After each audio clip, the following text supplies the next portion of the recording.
I'm a single mom living in a quiet suburb outside Chicago with my 14-year-old daughter, Emily. Most nights, I'm too worn out from the insurance office to cook, so we get takeout. It's just easier. After a while, I started to notice one delivery guy showing up more than the others. His name was Rick. At first, he came off like a decent guy. Polite, remembering our names, making small talk. He'd ask Emily about school, or mention the weather while handing over the bags. I figured he was just friendly and good with customers. Over a couple of months, I realized he'd lingered longer than most delivery drivers. He'd stand there, still holding the receipt, looking over my shoulder into the house before saying goodbye. Sometimes he'd comment on our yard or make a remark about how nice the living room looked from the doorway. He'd ask questions too. What we had planned for the weekend, if Emily had soccer practice when I worked late. At first, I thought maybe I'd just told him those things in passing before, but after a while, it seemed like he knew our schedule without me saying anything. He'd hand me the food but stay on the porch, talking about how he'd seen me leave early that morning or how Emily must have had a game because the driveway was empty. The way he said it wasn't casual. It was like he'd been keeping track. I brushed it off, telling myself he probably just noticed when he was in the neighborhood. Still, when I locked the door after he left, I started checking twice that the deadbolt was turned all the way. One Thursday evening, he delivered dinner while Emily was at practice. As I signed the receipt, he said, "She's usually back by now, isn't she?" It caught me off guard. I didn't answer, just smiled politely and closed the door. I remember standing there in the hallway after, holding the food and wondering why a delivery guy was keeping mental notes on my kid's routine. It escalated about a week later. It was a Saturday afternoon, and I was in the middle of folding laundry when the doorbell rang. We hadn't ordered anything. When I opened the door, there was Rick with a takeout bag. I told him we hadn't placed an order, but he insisted there'd been a mix-up. Our address was on the ticket. He stood there explaining how the restaurant must have messed it up, going on about the confusion for almost 10 minutes, even after I told him I didn't need the food. He seemed in no hurry to leave. I finally stepped back and said I had to get back to something, and he walked off slowly, glancing past me into the house before heading to his car. Another time, it was early evening on a Wednesday. The sun was still out, and Emily was upstairs doing homework. Rick knocked, no delivery bag in hand, and said he was in the neighborhood and wanted to check if we needed anything brought by. I told him no, we were fine, but instead of leaving, he started asking about our plans for the night. When I cut the conversation short, his eyes drifted toward the side windows like he was trying to see inside. I started noticing a pattern. Whenever he had an actual delivery for us, it lined up with the days Emily was home from school before I got back from work. One afternoon, I came home early and saw his car idling down the block. I pulled into the driveway, and he drove off without stopping. That's when I realized he'd been timing his visits. A few days later, I caught him leaning slightly toward the front windows when I opened the door for a real delivery. He straightened up fast, smiled like nothing happened, and handed me the order. I thanked him, shut the door, and locked it immediately, watching through the peephole until he finally walked away. It got worse once I started running into him outside of deliveries. The first time was at the grocery store. I was in the produce section comparing prices when I heard someone say my name. I turned around, and there was Rick, holding a basket like he'd just happened to be shopping too. He acted surprised to see me, but his cart was empty except for a bottle of water. He made small talk about how busy the store was, then asked if I needed help carrying my bags out. I told him no and left quickly, but my stomach nodded the whole way home. A few mornings later, I went to the coffee shop I stop at before work. As I stepped up to the counter, I heard someone get in line behind me. It was him again. He grinned, made a joke about following me, and asked if I was headed to work. I didn't answer, just paid and left without my coffee. That same week, I picked Emily up from soccer practice and spotted his car parked across from the school. He rolled down his window and waved at both of us, smiling like we were friends. Emily asked, "Why is the delivery guy everywhere we go?" I didn't have an answer I wanted her to hear. That night I called the delivery company and explained everything. They gave me a case number, said they'd look into it, and told me I could request different drivers. I did, but Rick still showed up at our door with our food. Every time it happened, I felt my hands shake when I signed the receipt. I finally stopped ordering from that service altogether. It didn't stop him. Over the next 2 weeks, he started showing up near our house. I'd see him walking slowly down the sidewalk, glancing toward the driveway, sometimes stopping to stare at my car. Our neighbor, Mrs. Chen, mentioned one morning that she'd seen him across the street holding his phone up toward our house like he was taking pictures. When I asked what time it happened, she said it was just before Emily came home from school. One evening, I was washing dishes with the kitchen window open. Out of the corner of my eye, I saw movement at the edge of the yard. I looked up and saw him standing there, not moving, just watching me. My hands froze in the water. I walked quickly to the front door and switched on the porch light. He turned and walked away without a word. Emily started asking if she could stay late at school until I got home. She didn't want to be in the house alone anymore. I bought a security camera for the front door and began locking it behind me even when I stepped outside for a minute. I thought about changing our address on every delivery app, just in case. But my work schedule made it impossible to always be there when she got home, and that worried me more than anything. Last Tuesday, just after midnight, my phone rang. It was Mrs. Chen. Her voice was tight when she said she'd just seen someone trying to get into our garage. She was watching from her upstairs window and swore it was Rick. I told her to stay inside and called the police. While I was still on the phone, she whispered that he'd been at the side door for 20 minutes, crouched low, working at the lock with what looked like a screwdriver. I kept my eyes on the window until red and blue lights flashed across the street. The police found him hiding behind Mrs. Chen's hedge. He didn't have any deliveries scheduled. In his car, they found a notebook filled with dates and times.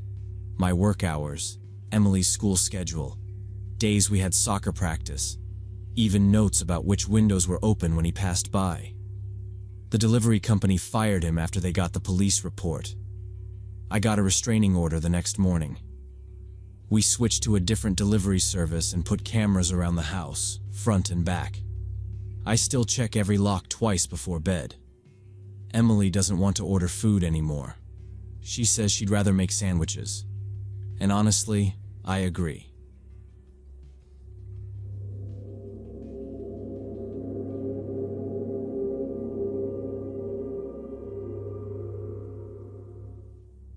I'm a 25-year-old programmer, and for the last 3 years I've been living alone in a one-bedroom apartment in Portland. Nothing special about the place. Small living room, narrow kitchen, one bathroom tucked at the end of the hallway, and my workspace crammed into a corner of the bedroom. Most nights after work, I cook something quick, maybe scroll on my phone for a while, then open my laptop to watch a movie or play games until I feel tired enough to crash.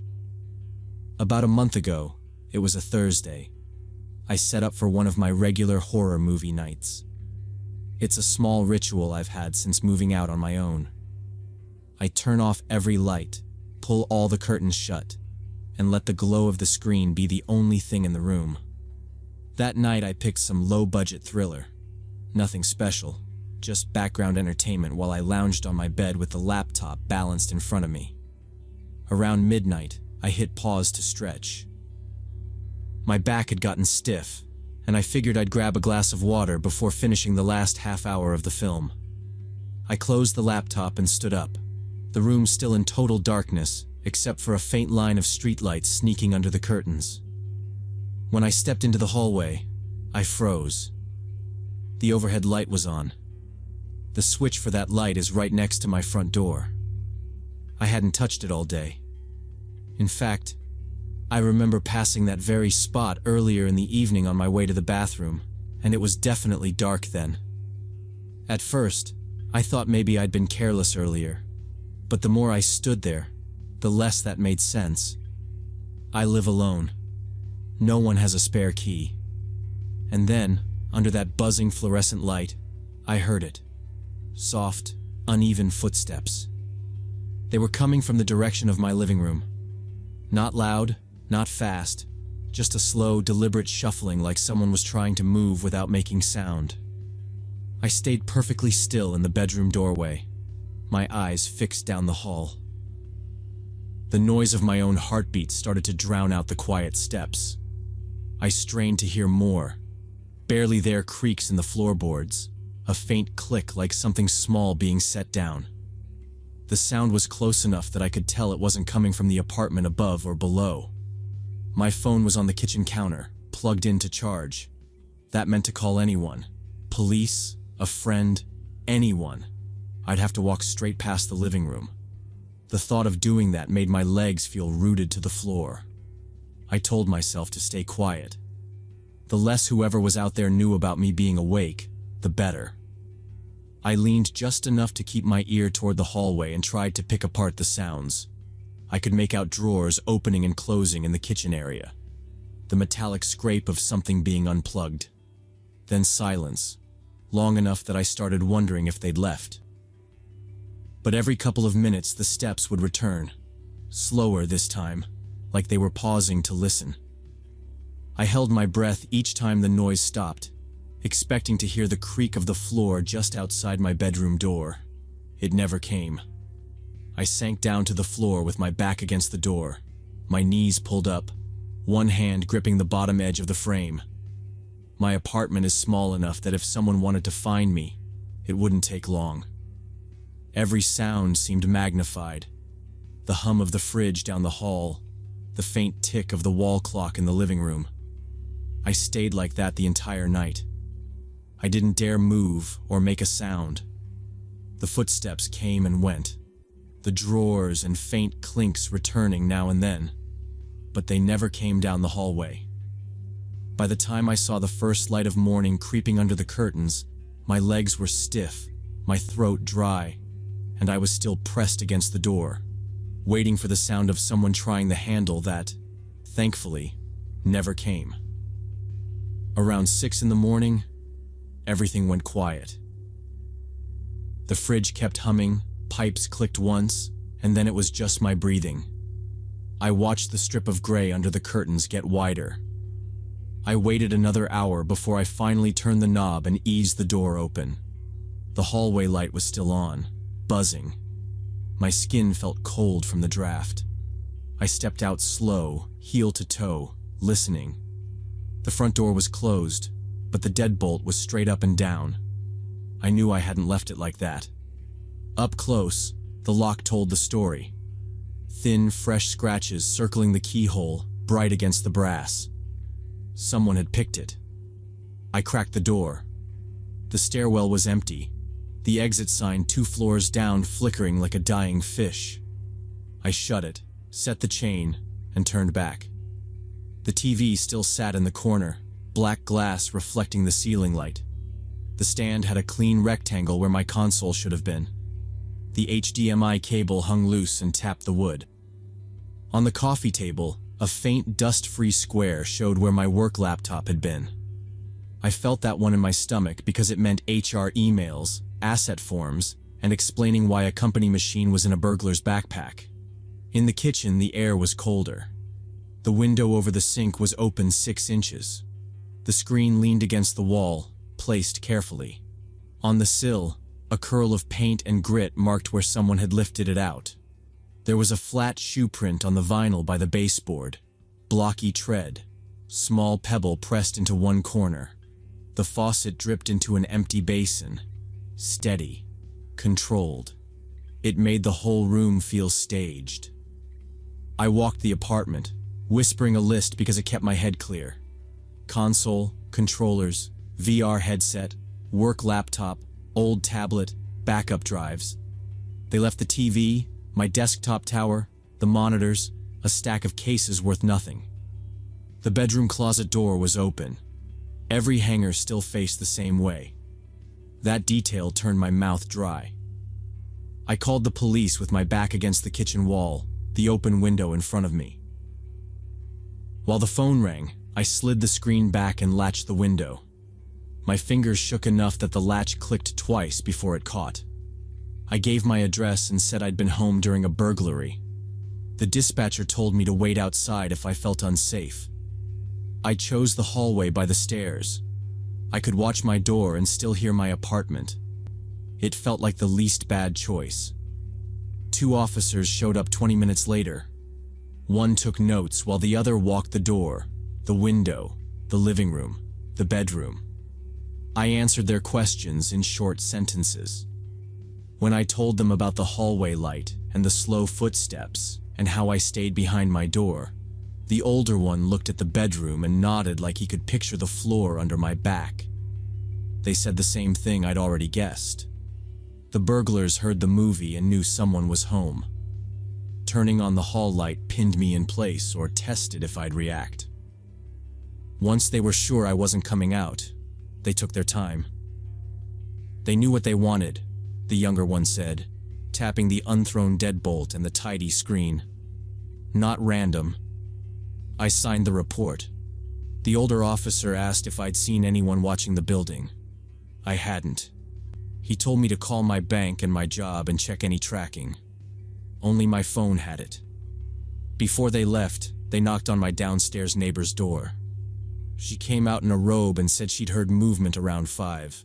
Soft thumps and a man's whisper telling someone to hurry. She'd seen 2 men climb down from my kitchen window to the narrow service landing, then drop to the alley. They jogged east without looking back. Hearing it in a calm voice made it worse. They had a plan, and my place was just one stop. The officers told me again that staying put was smart. People who move clean through apartments at night don't worry about arguments in hallways. They dusted the window frame and the coffee table. Powder smudges, a few partials, nothing usable. They gave me a case number and said there had been a run of similar jobs, but not many arrests. When they left, the apartment felt half empty and too bright. I spent the rest of the morning on calls. Work wanted serial numbers and a timeline. IT disabled my accounts and marked the device stolen. HR pushed a template statement to fill out. The bank showed no charges, but I canceled 2 cards and moved some money anyway. I made a replacement list and emailed copies to myself and to the detective's address on the card. By afternoon, I was reading reviews and watching install videos. I ordered a security kit with a monitored panel, door sensors, a glass break, a siren. I bought bars for the kitchen and bathroom windows and adhesive film for the glass. The next day, I put the bars up with a ratcheting driver until the screws bit into the studs. I moved my bed so I could see the door from my pillow. From there, I could also see the slight line of light under the door if the hall ever lit up again. The worst part wasn't the stuff. It was the picture in my head of 2 men standing in my living room, breathing quiet, pointing at my things, coiling cables instead of yanking them.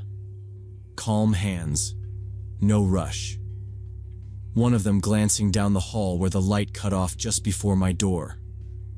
That part shows up everywhere now, at my desk, in the elevator, when I'm microwaving leftovers. I still watch movies, but I keep one lamp on and the phone cable runs to the nightstand. The alarm panel chirps when I arm it at night. I tested the siren once and felt it in my teeth. The downstairs neighbor texted to ask if I was okay. I told her I was testing and thanked her for looking out. She said she hoped those guys got caught. I didn't say anything back to that. Sometimes I run the night again in my head and try to see a different branch. In one, I open the door and shout, and they run. In another, they reach the door first. I don't stay in those for long. I just lock the deadbolt, slide the chain, check the camera feed on my phone, and let the red dot glow at me from the corner of the living room. A detective called a week later. Similar burglaries 10 blocks east. Picked locks, window exits, high-value electronics. No signs of panic. He didn't promise anything. He asked if I installed tracking on the new laptop. I said yes. He told me to keep my receipts and let him know if I saw any of my cereals on a local listing. Then the call was over. By the second week, the place had new routines. Shoes by the bed. Flashlight clipped to the nightstand. A small bag with my passport and a spare card on a hook inside the closet. I rehearsed what to say if the alarm ever tripped. Apartment number, cross street. I'm in the bedroom. I'm staying put. The building's boiler banged one night and the hallway light flickered. My hand went to the keypad before I knew it was just pipes. The police never found my stuff. No one got arrested. My door looks the same from the hall, but inside everything sits at new angles. I still code all day and heat leftovers. I still pick a movie and let it play. But I keep one light on, and I pause sometimes to listen for sounds that aren't part of the audio track. It's usually nothing. Someone's dog on the landing, wind in the vent cover. I make a note and move on. I didn't move. I didn't try to trade this unit for something with a gate and a courtyard camera. I made changes that made sense and kept living here. Late at night, when the city hum is a low wash and the building is quiet, I think about how prepared they were. A method, a route, a checklist, a way to keep their hands steady while mine shook through a door. Somewhere, they're planning the next one and the one after that. Somewhere, a different light switch will go up with a fingertip that never hurries. Sometimes I catch myself watching the hallway light longer than I need to. It stays off. The alarm panel glows by the door. My phone is on the nightstand, the cable warm against my wrist. I tell myself that's enough. I turn the volume down a notch so the normal noises come through. Pipes, fridge, stairs. I lock the deadbolt twice, even though it only needs once. I keep watching the screen until the credits crawl and the room goes back to being just a room with one light on.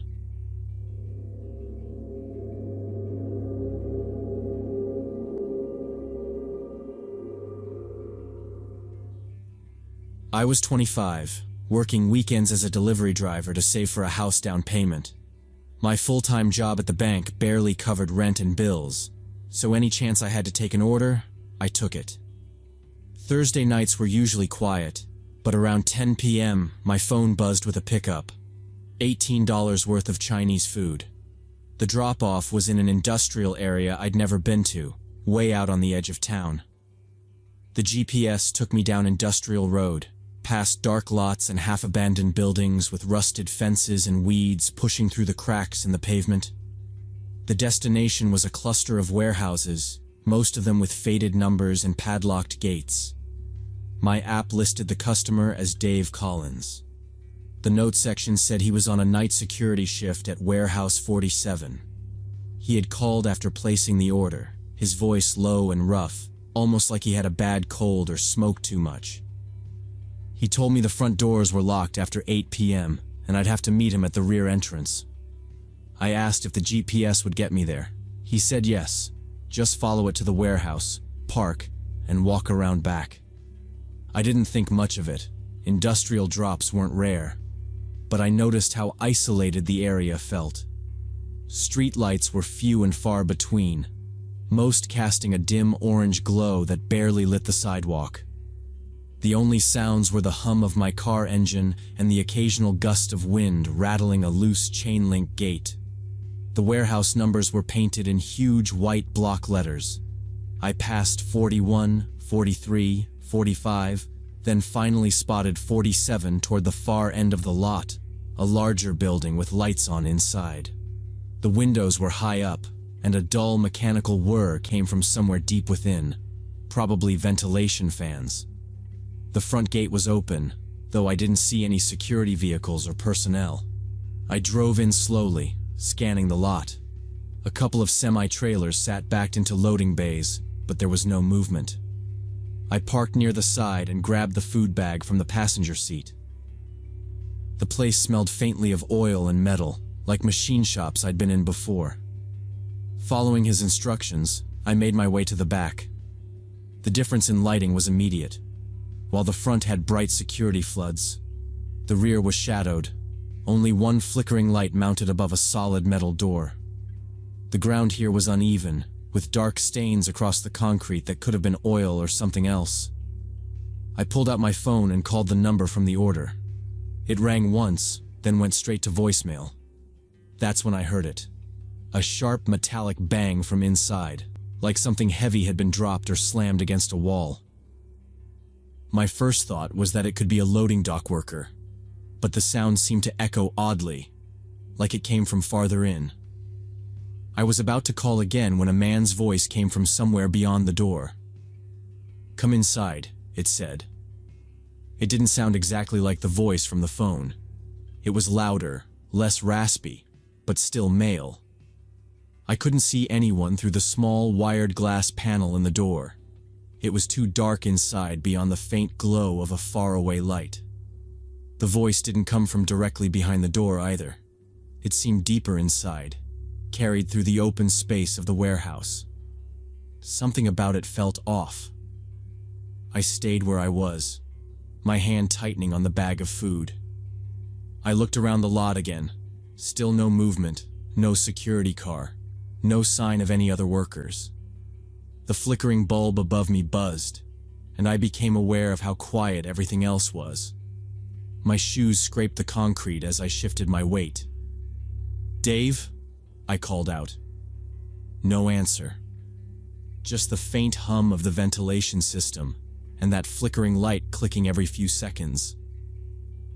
Then, from somewhere in the dark beyond the door, the voice came again, a little lower this time. "Come in. Back here." I didn't move. My other hand went to my phone, but my signal indicator flickered between one bar and none. I took a slow step back, scanning the shadows that pooled around the edges of the building. Still nothing. The metal door in front of me stayed closed, and whoever was speaking hadn't come into view. I stood there for a few seconds more, the food bag cooling in my grip, my mind running through whether to knock, wait, or just leave. My instincts kicked in hard, and I turned away from the door without another word. The urge to put distance between me and that flickering light was overwhelming. I walked quickly back around the side of the building toward where I'd parked, scanning the shadows every few steps.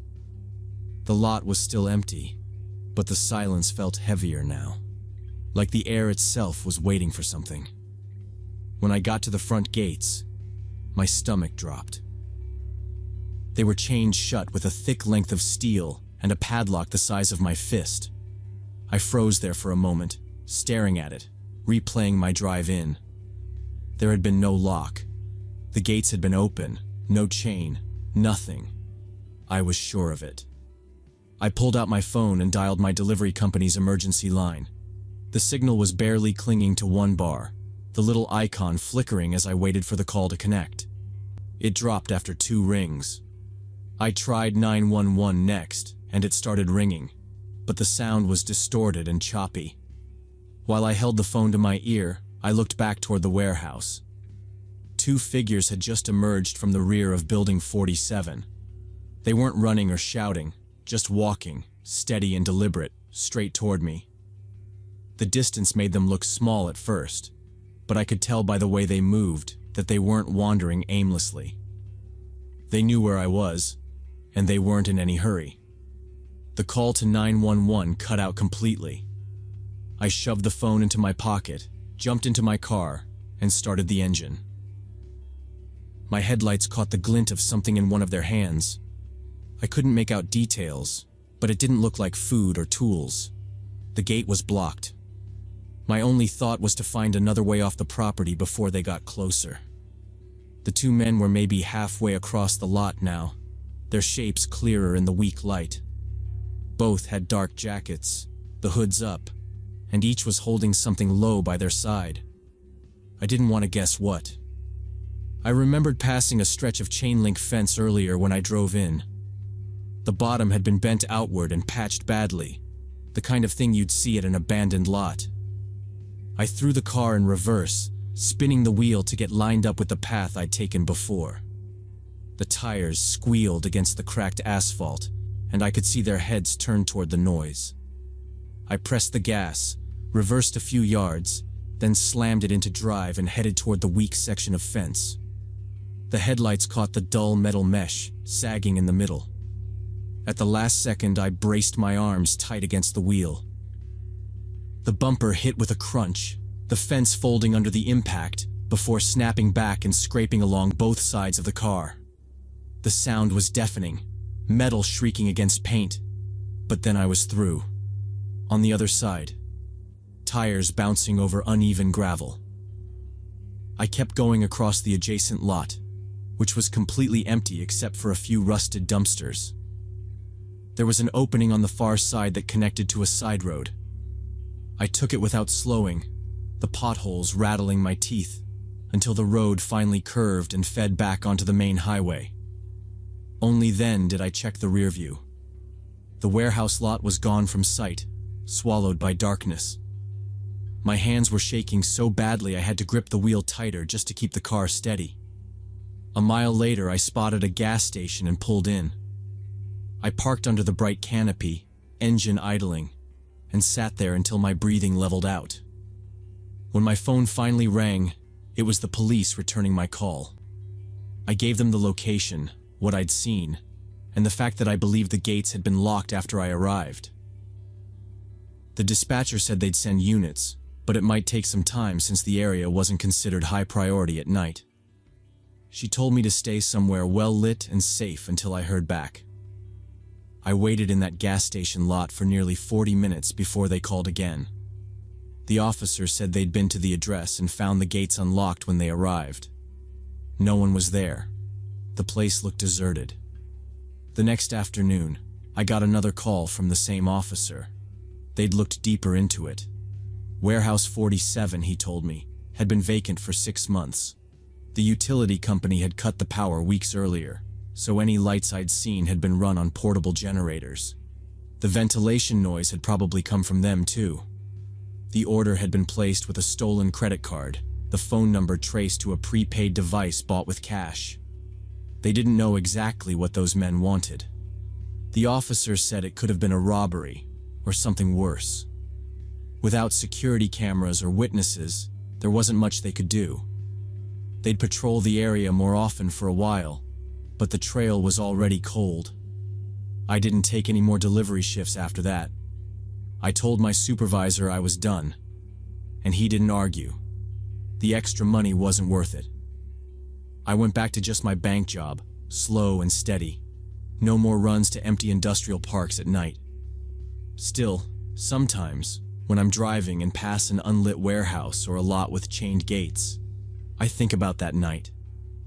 I think about the flickering light, the voice calling me in, and those two figures crossing the lot toward my car. I wonder what they had planned, how it would have played out if I'd stepped through that metal door instead of walking away. But mostly, I'm just grateful I didn't find out.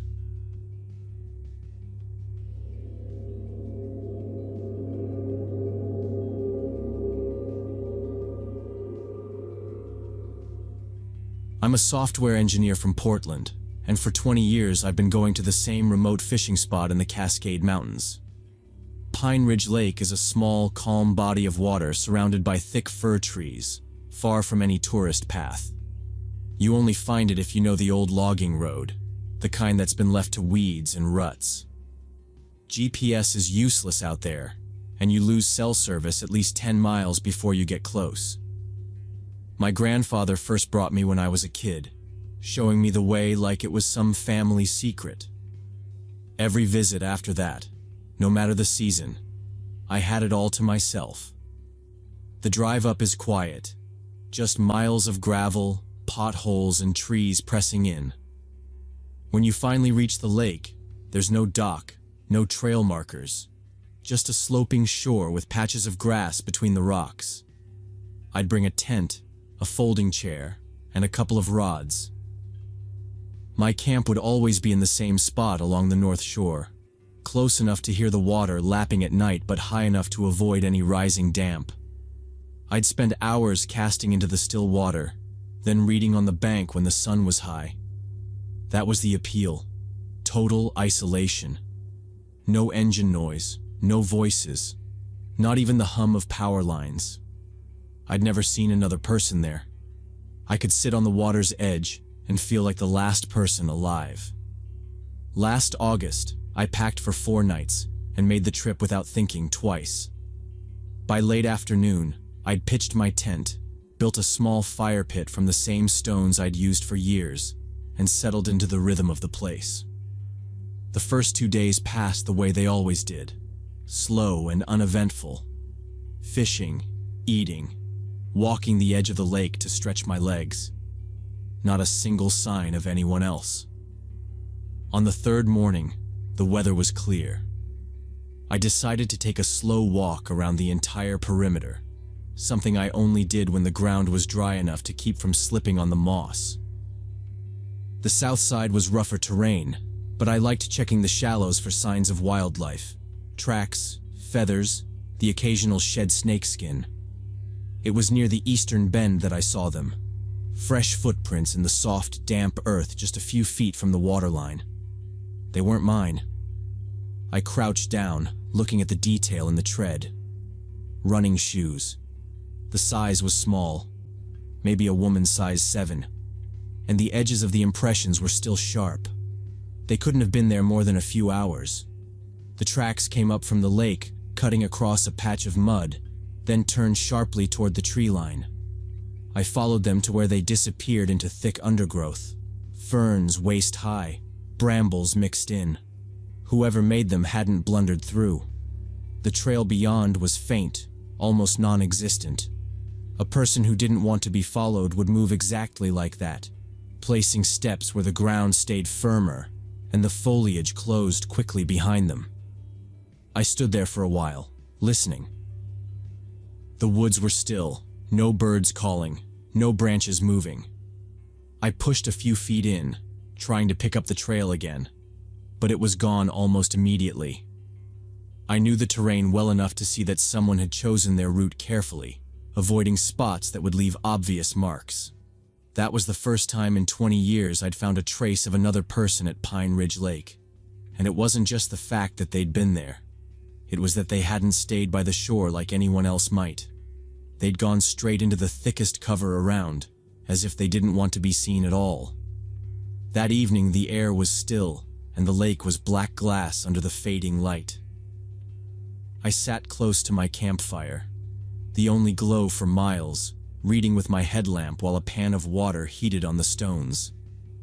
It was quiet enough to hear the pop and crack of sap in the wood. Then, faint at first, I caught the sound of branches snapping in the forest. It wasn't wind. The steps came slow, deliberate, from somewhere beyond the ring of light.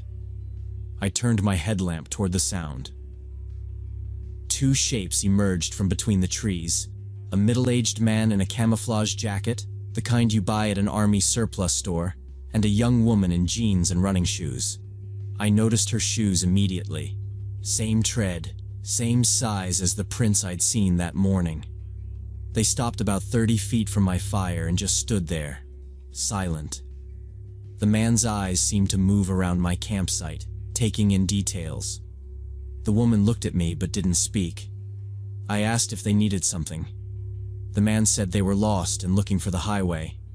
His voice was flat, like reading from a card. I gave them directions.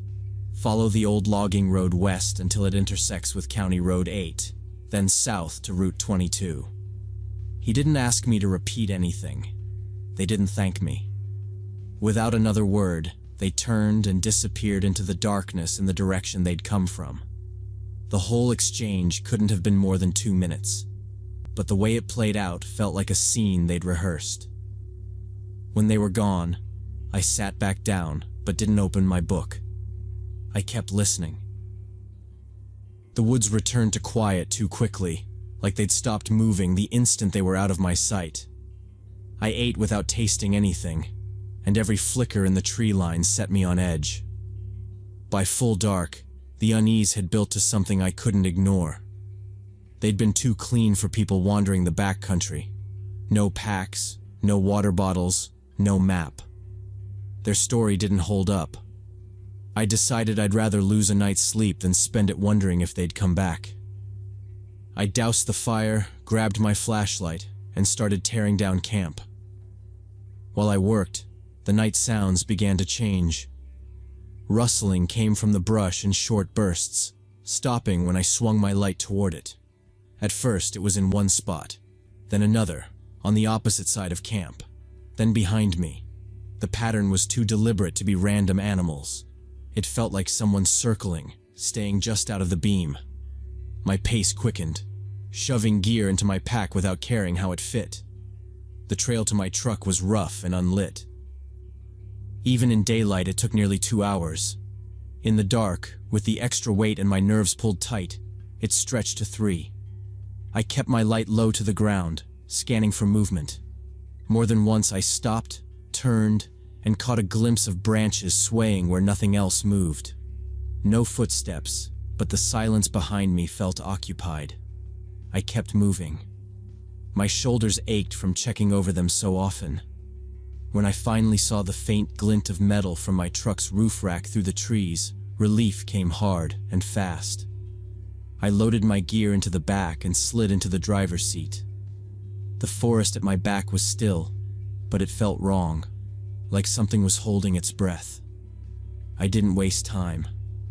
The engine noise seemed too loud in that empty place, and I drove until I reached the first spot of cell service before I stopped. I never went back to Pine Ridge Lake. Whatever was out there that night wasn't about being lost or finding a highway. They'd been tracking me. The woman's footprints from that morning weren't casual wanderings.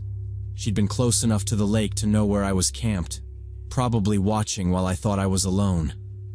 It made me wonder if this had been the first time or if they'd been there on earlier trips, keeping just far enough away not to be seen.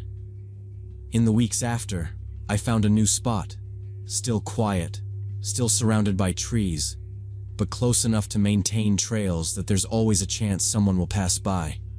The kind of people who carry day packs and wear bright jackets, who actually look like they belong in the woods. The solitude isn't as complete, and the fishing isn't as good, but I'll take that trade. Sometimes I think about that night, about how the glow of my fire must have been visible through the trees from a long way off. I picture the two of them standing there, deciding when to step into the light. I remind myself that safety isn't always about being as far from other people as possible. Sometimes it's about knowing that if something goes wrong, you're not the only human for miles. I miss Pine Ridge, but whatever it used to be for me is gone. Now, when I fish, I keep my back to open ground and my eyes on the tree line.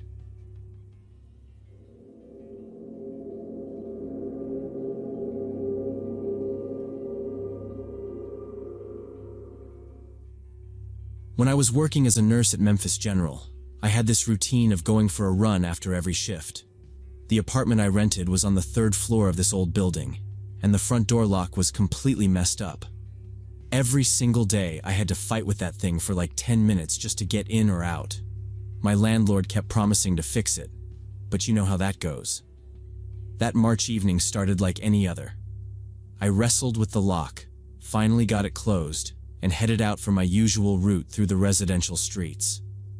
The sun was just starting to set, and there weren't many people around. I cut through the same blocks I always did, past small brick houses with tidy front yards, street lights that would flicker on any minute. The air was cold but not freezing, enough that I kept a steady pace just to stay warm. I didn't listen to music when I ran. I liked hearing what was around me. Shoes on pavement, distant traffic, the occasional dog barking from behind a fence. About halfway through my run, this guy appeared next to me and started jogging at my pace.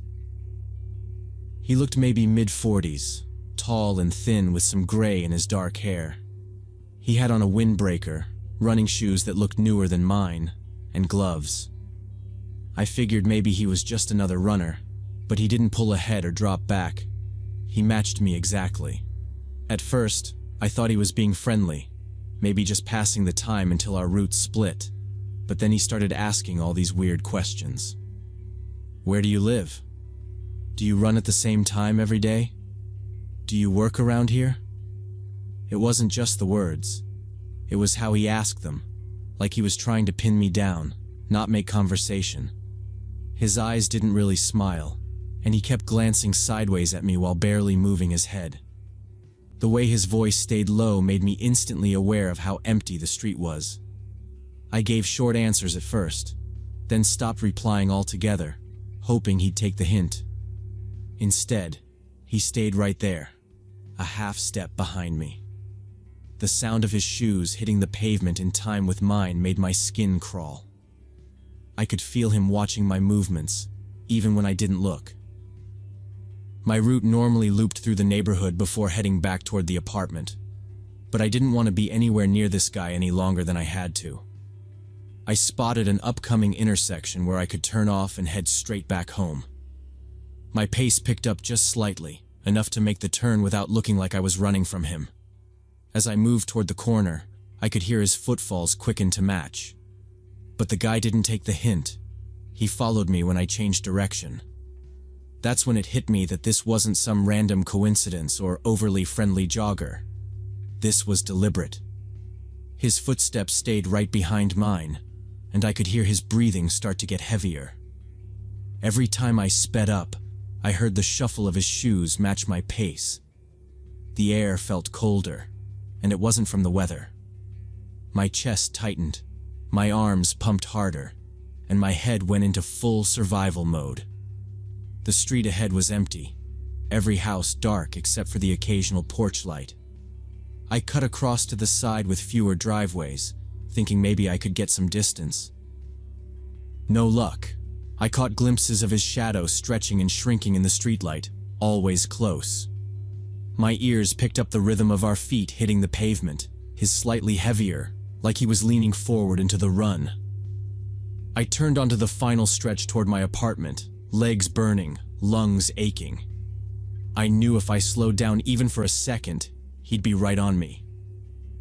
My building came into view, the old brick front with the faded green door I usually cursed at for its stubborn lock. Tonight, it was the only thing between me and this guy. My heart was pounding so hard I could barely see straight. By the time I reached the steps, my hands were shaking. I fumbled for my keys, jabbing one wrong one into the lock, pulling it out and trying again. Every second felt like 10. I could hear his shoes on the sidewalk, closer now, maybe 10 feet away. I braced for the usual fight with the lock, ready for the panic to boil over. But the key turned. Instantly. It was like it had been waiting to open. I shoved the door in, slammed it shut behind me, and twisted the deadbolt until I felt it click. For a few seconds, there was only silence except for my breathing. Then came the pounding. Hard, fast, shaking the thin wood of the door. My stomach flipped when I heard his voice, low but forceful, saying, "Open up. I know where you live now. I'll be back." The sound of him breathing between words made my skin crawl. I shouted back that I was calling the police, my voice cracking. There was a pause, then the faint thud of footsteps retreating down the stairs. I stayed frozen where I was, back against the door, holding the knob like it could come loose. I didn't move until I couldn't hear anything at all outside. When I finally pulled my phone from my pocket, my hands shook so bad I almost dropped it. I didn't call the police right then. I called my friend who worked in the office building next to mine. She didn't even hesitate. 10 minutes later, she was at my door with a bag of takeout and her overnight things, saying she wasn't leaving me alone. We sat on the couch for hours, talking in half whispers, even though we knew he was gone. I called in sick the next day, not ready to step outside and risk seeing him again. I spent most of the morning with my laptop open, scrolling through maps of the city, trying to figure out running routes that took me far from my neighborhood. I even looked up gyms, considering giving up running outside altogether. The lock went right back to its old self after that night. 10 minutes of wiggling and swearing just to get the door open or closed. I couldn't stop thinking about that moment. The way it had opened so easily when I needed it most, like it knew.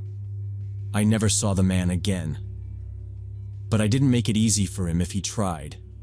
I switched my running times, switched streets, sometimes drove across town before even starting a run. Some nights, lying in bed, I'd replay the sound of his feet behind me, the way his breathing had matched mine, and the thud of his fists against my door. I always come back to the same thought. If the lock had stuck that night like it usually did, he would have been standing right behind me on the landing. And I don't know what would have happened next. Whatever that key turned for, it worked when it absolutely had to. And I'm not sure I'll ever stop thinking about why.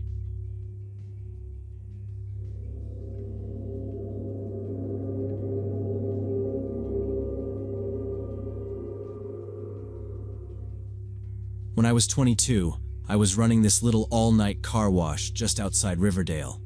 It wasn't a big operation. 3 wash bays, a coin vac station, and a small office with a desk, a couple of plastic chairs, and an old space heater. The kind of place where, after midnight, you'd maybe see 2 customers in an entire shift. Most of the time I was alone, just keeping the machines going and making sure nobody tried to jam tokens into the wrong slot or mess with the change dispenser. The hum of the wash pumps and the occasional splash from someone's rinse cycle were about the only sounds, and during the slower stretches, I'd sit in the office with a thermos of coffee, flipping through a textbook or scrolling my phone. It was boring work, but it was easy money, and I could use the quiet time to study. The lot was small enough that from the office window I could see the entrance, the wash bays, and even the road out front. That meant I knew exactly who was pulling in and out at any given time. And over weeks of working nights, I got familiar with the usual traffic. Locals washing their trucks after a late shift, rideshare drivers knocking bugs off their bumpers, and once in a while some teenagers looking to kill time. By early March, I'd started to notice something that didn't fit the pattern. Across the street, on the cracked asphalt of an old abandoned lot where a gas station used to be, there was this dark pickup truck that would park late at night. The first time I saw it, I figured the driver was just waiting on someone, or maybe stopping to make a phone call. It sat there for about 40 minutes before pulling away, never coming over to use the wash. A week later, I saw the same truck again. Same spot, same time of night. It was far enough that I couldn't make out much inside, just shapes in the cab, and the headlights stayed off the whole time. I thought maybe it was a couple of people just talking or eating takeout. The third time, it was different. I'd gone out to check one of the vac machines and happened to glance up at the lot across the street. There it was again, angled toward my side of the road.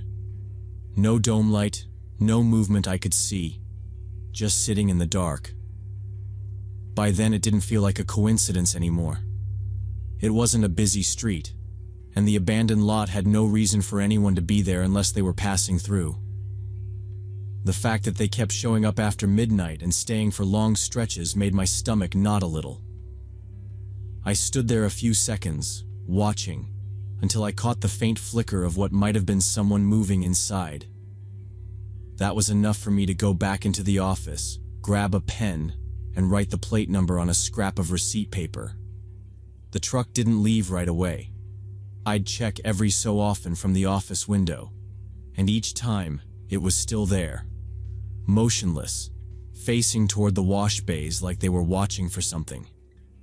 About an hour later, the engine started and it pulled away slow. No sudden turn, no stop at the intersection, just gone into the night. For the next 2 weeks, it happened almost like clockwork. I'd glance up from the office window sometime after midnight and see the same dark pickup sitting in that same spot across the street. Never any headlights, never pulling in to use the wash, just sitting there for an hour or more before leaving. At first, I tried to brush it off, but after the fourth or fifth time, it was hard to think it was anything but deliberate. I started making a note of the nights, the times, and even the weather.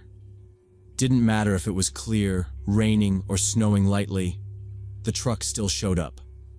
I decided to take some precautions.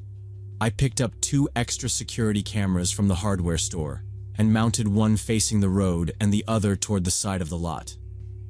I angled them so they'd catch anything moving near the office or in the parking area. I also started keeping pepper spray in my pocket anytime I stepped outside. It made me feel slightly better, but the unease never went away. I thought about calling the police just to report the suspicious vehicle, but part of me wondered if they'd even take it seriously. I told myself I'd call them the next time I saw it. That decision came too late.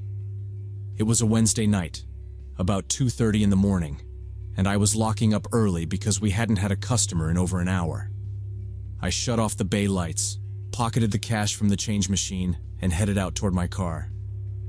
As soon as I stepped out from behind the office, my stomach sank. The dark pickup was idling in the lot, not across the street this time, right in my lot, angled so it completely blocked my car from pulling out.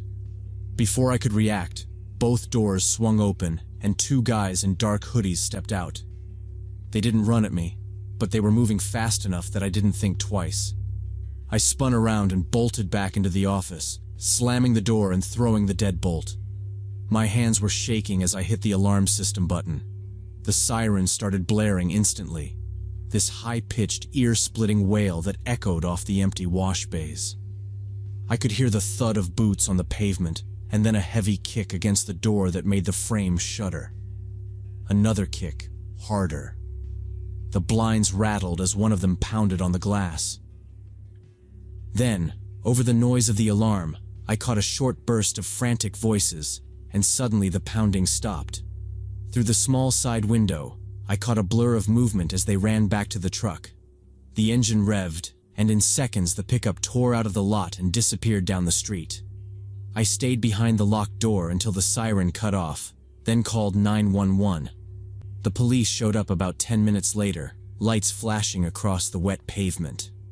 I walked them through what happened, showed them the scrap of paper with the license plate number I'd written down weeks earlier, and pulled up the security camera footage. One of the officers told me it looked like I'd been targeted for a robbery. The truck's repeated appearances made sense.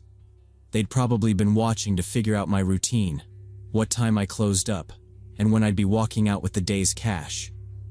They asked me to save all the footage and give them copies. The older officer told me straight up that hitting the alarm might have saved me from a lot worse than losing some money.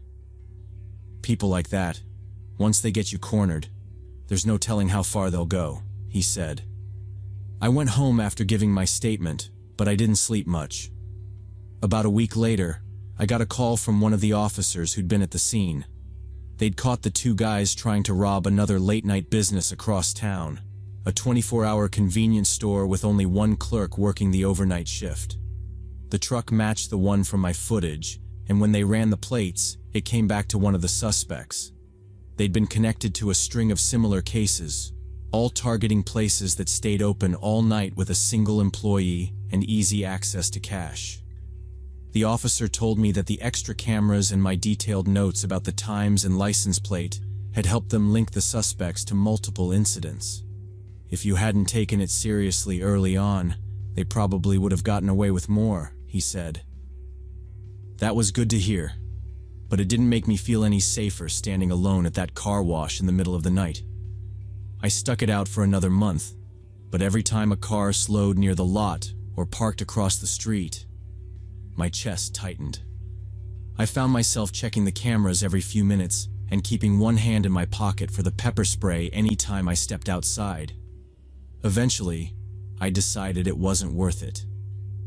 I found a day job at a regular garage where the biggest threat was someone tracking grease onto the customer lounge carpet.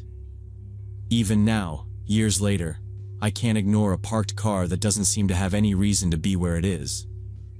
I'll watch it until it leaves or until I have to walk past it, and I still take note of the plates without even thinking about it.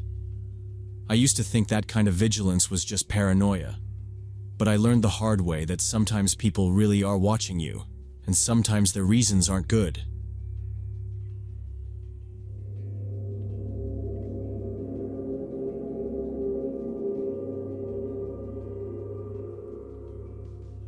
It was coming down hard that night, enough rain to turn most drivers in the city back toward home. I was running my usual night shift in Phoenix, taking jobs off the app, not thinking much about it when a request popped up. Pickup from someone named Danny Hughes. The location was way out in the industrial district, a stretch of warehouses, chain-link fences, and the kind of half-lit lots that always looked abandoned at night. I took it anyway. The trip there took 40 minutes, long, empty streets, traffic lights cycling for nobody. By the time I got close, I hadn't seen another car in 10 minutes. The destination on the ride request was even further out, somewhere on the edge of town near warehouses I'd never worked around before. I kept glancing at the rain streaking the windshield, the wipers thudding in a steady rhythm, and wondering why anyone would need a ride from there at this time of night. The pin dropped me near a railroad crossing. There were no buildings close by, just gravel shoulders, a couple of old lampposts, and a metal gate leading toward the tracks. I parked on the side and waited. A few minutes passed with nothing but the rain pattering on the roof. Then a figure emerged from the shadows, walking up the road toward me. He was tall and thin, wearing a dark jacket zipped up to his neck. As he got close, I saw his hair was plastered down from the rain. He kept glancing over his shoulder like he expected someone to be following him. When he opened the passenger door, he didn't say much, just slid in, dripping water onto the seat, avoiding my eyes completely. I confirmed his name, then pulled back onto the road. For the first few minutes, the only sound in the car was the heater and the tires hissing on wet asphalt. He leaned forward in his seat, elbows on his knees, phone in hand. Every couple of minutes he'd unlock it, check something quickly, then lock it again. His leg kept bouncing. The route took us deeper into the outskirts, past darkened storage lots and long stretches of nothing. His phone lit up his face each time he checked it, and I noticed how tight his jaw looked, like he was clenching it. Something about the whole ride felt off. Not anything obvious, just the way he kept scanning behind us whenever we passed reflective windows, the way he barely seemed to breathe when a car came the other way. I told myself he was probably just having a bad night. Still, I kept one hand resting light on the wheel, the other close enough to the gear shift in case I needed to react quickly. Outside, the rain kept falling, turning the road into a shining ribbon under the streetlights as we drove further into that empty part of the city. About halfway to the destination, he shifted in his seat and told me to pull into a gas station we were passing. His voice was flat, quick, said he had to take care of something urgent.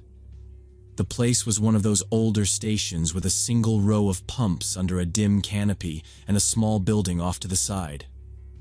As I slowed down to turn in, the light from my phone screen lit up the dash.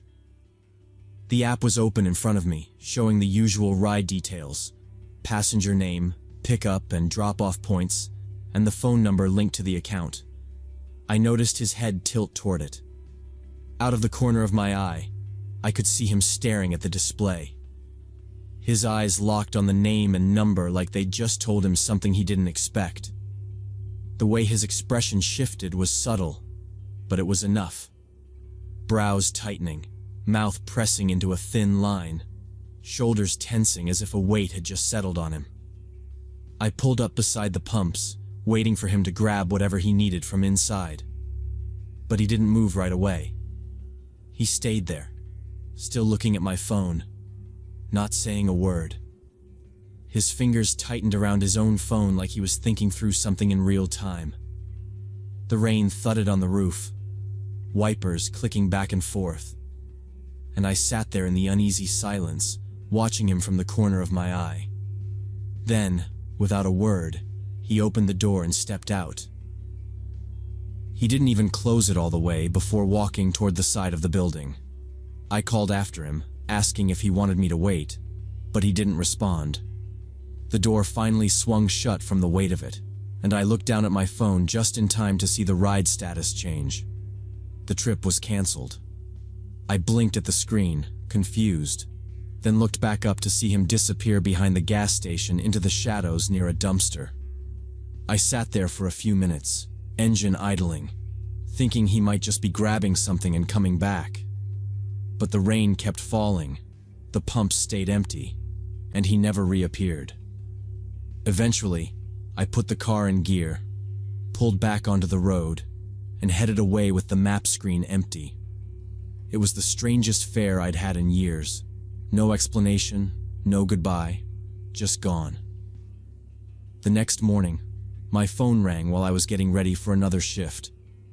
Unknown number, Phoenix area code. I answered, and the voice on the other end identified himself as a detective with the city police. He asked if I'd given a ride to a man named Danny Hughes the previous night. I told him yes, explained where I'd picked him up and how the ride ended. That's when he told me there had been a convenience store robbery less than an hour after I dropped the trip.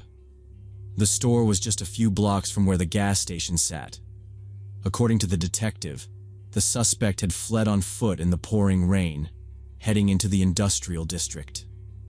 Security footage from the store's cameras caught a tall, thin man in a dark jacket. The stills they'd pulled looked almost exactly like my passenger. I asked if they'd traced him through the app, but the detective said that wasn't going to be easy. The name Danny Hughes wasn't real. The phone number linked to the account was attached to a prepaid SIM bought with cash at a kiosk. No ID, no traceable billing address. Whoever he was, he'd set the account up to leave nothing behind. The detective said it was possible the guy had planned to use my car to get away after the robbery, but seeing the ride info on my phone and realizing the app was tracking everything might have spooked him. It explained why he left so abruptly and canceled the trip. If he'd gone through with it, every second of the ride would have been logged. Pickup location, route, drop-off. Not the kind of evidence someone in his situation could risk. I sat there after the call ended, thinking about how close that line had been. If he'd followed through, I could have been pulled into a felony investigation, maybe even treated as an accomplice until things were sorted out. It wasn't a comforting thought, especially considering how normal it had all seemed at the start. Now, when I get that gut feeling, when a passenger's behavior throws up those quiet, nagging alarms, I don't ignore it. I don't care how slow the night's been or how tempting the fare looks. The meter isn't worth wondering later how close I came to being dragged into someone else's crime.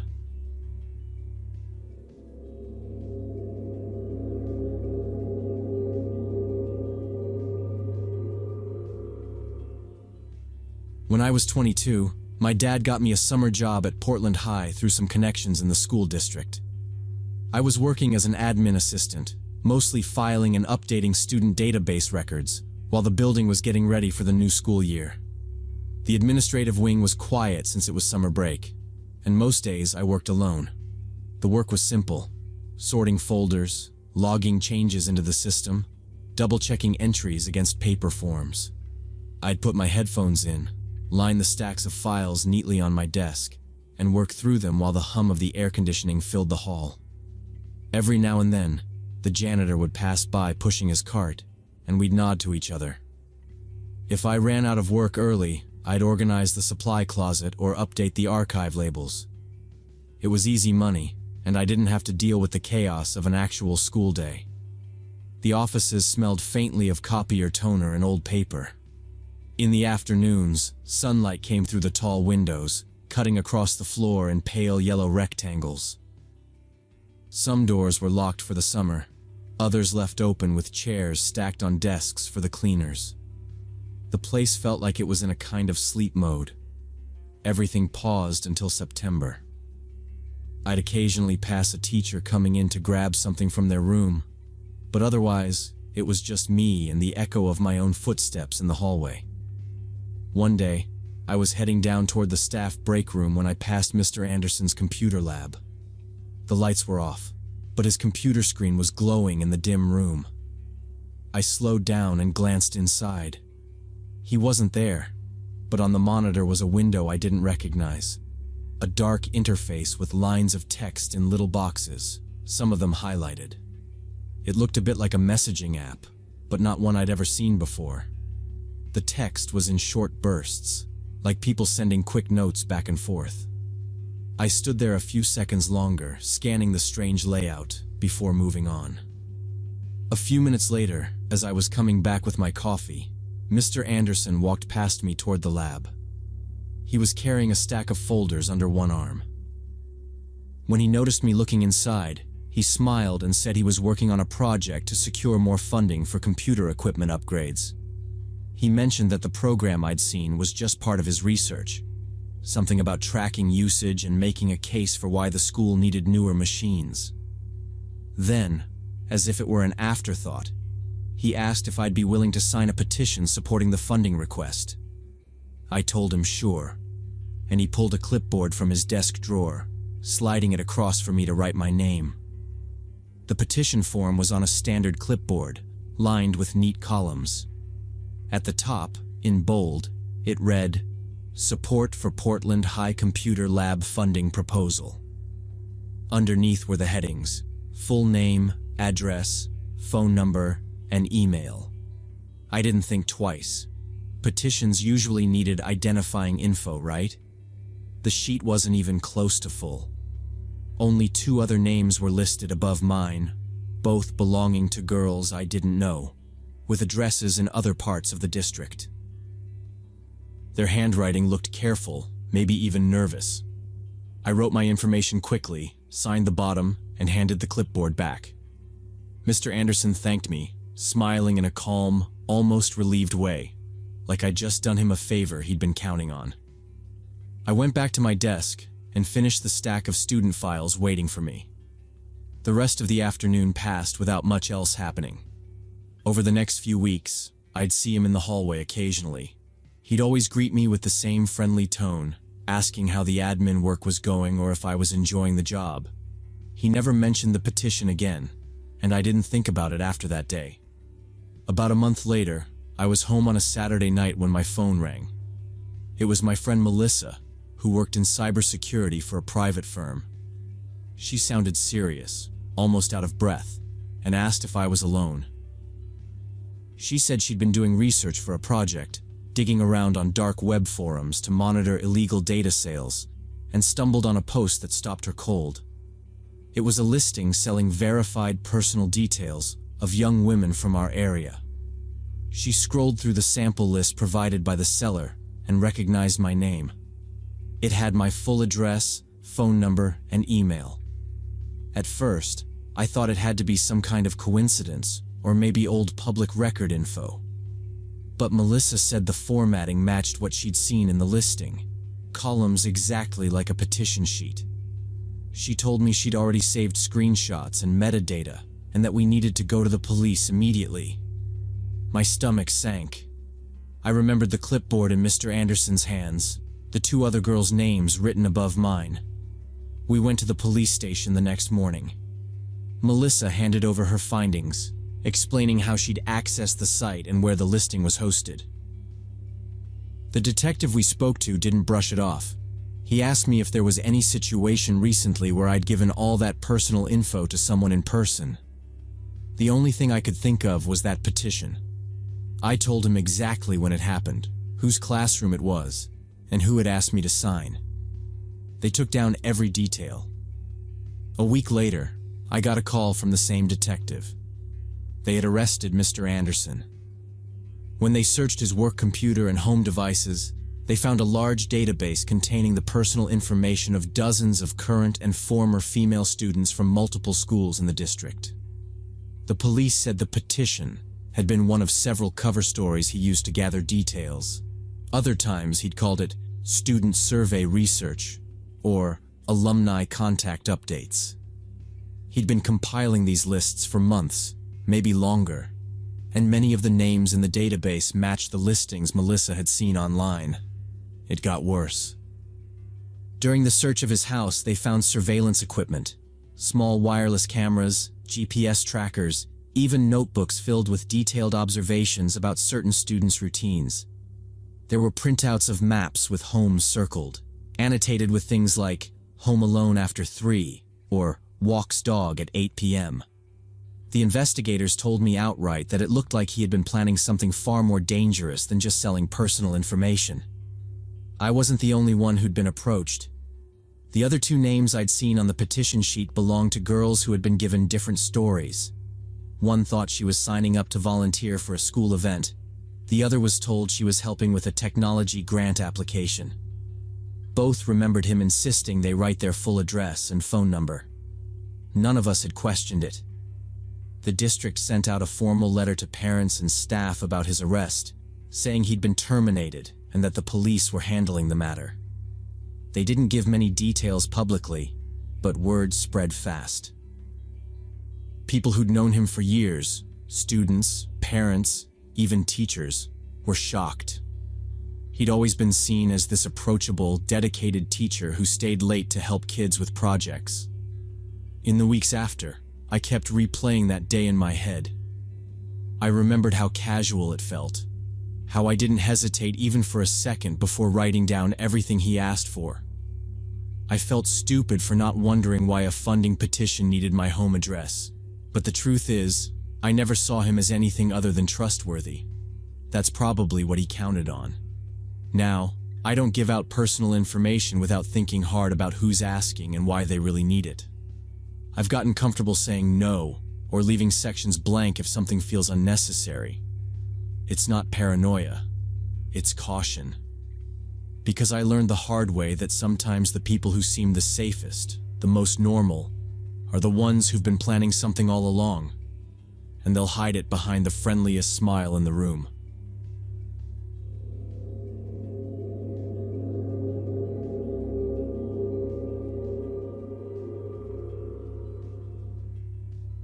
When I was 19, I worked evenings delivering food to help pay for college. Most nights were uneventful. People ordered dinner, I drove to their house, handed over the food, and went on to the next stop. It was the kind of job where you could switch to autopilot as long as you didn't hit traffic. That Thursday night, I had just finished a delivery near downtown when my phone buzzed with a new order. Sushi, prepaid, heading out to a house about 20 minutes into the suburbs. The name didn't ring a bell, but the address looked normal. No apartment buzzers or strange notes in the delivery instructions. I grabbed the insulated bag from the restaurant, packed it in my hatchback, and set off. Traffic was light for once, so I merged onto the main road leading out of town and settled in for the drive. A couple of minutes in, I noticed a dark SUV pull out from a side street behind me. At first, I didn't think much of it, but after another mile, I realized they were matching my pace exactly.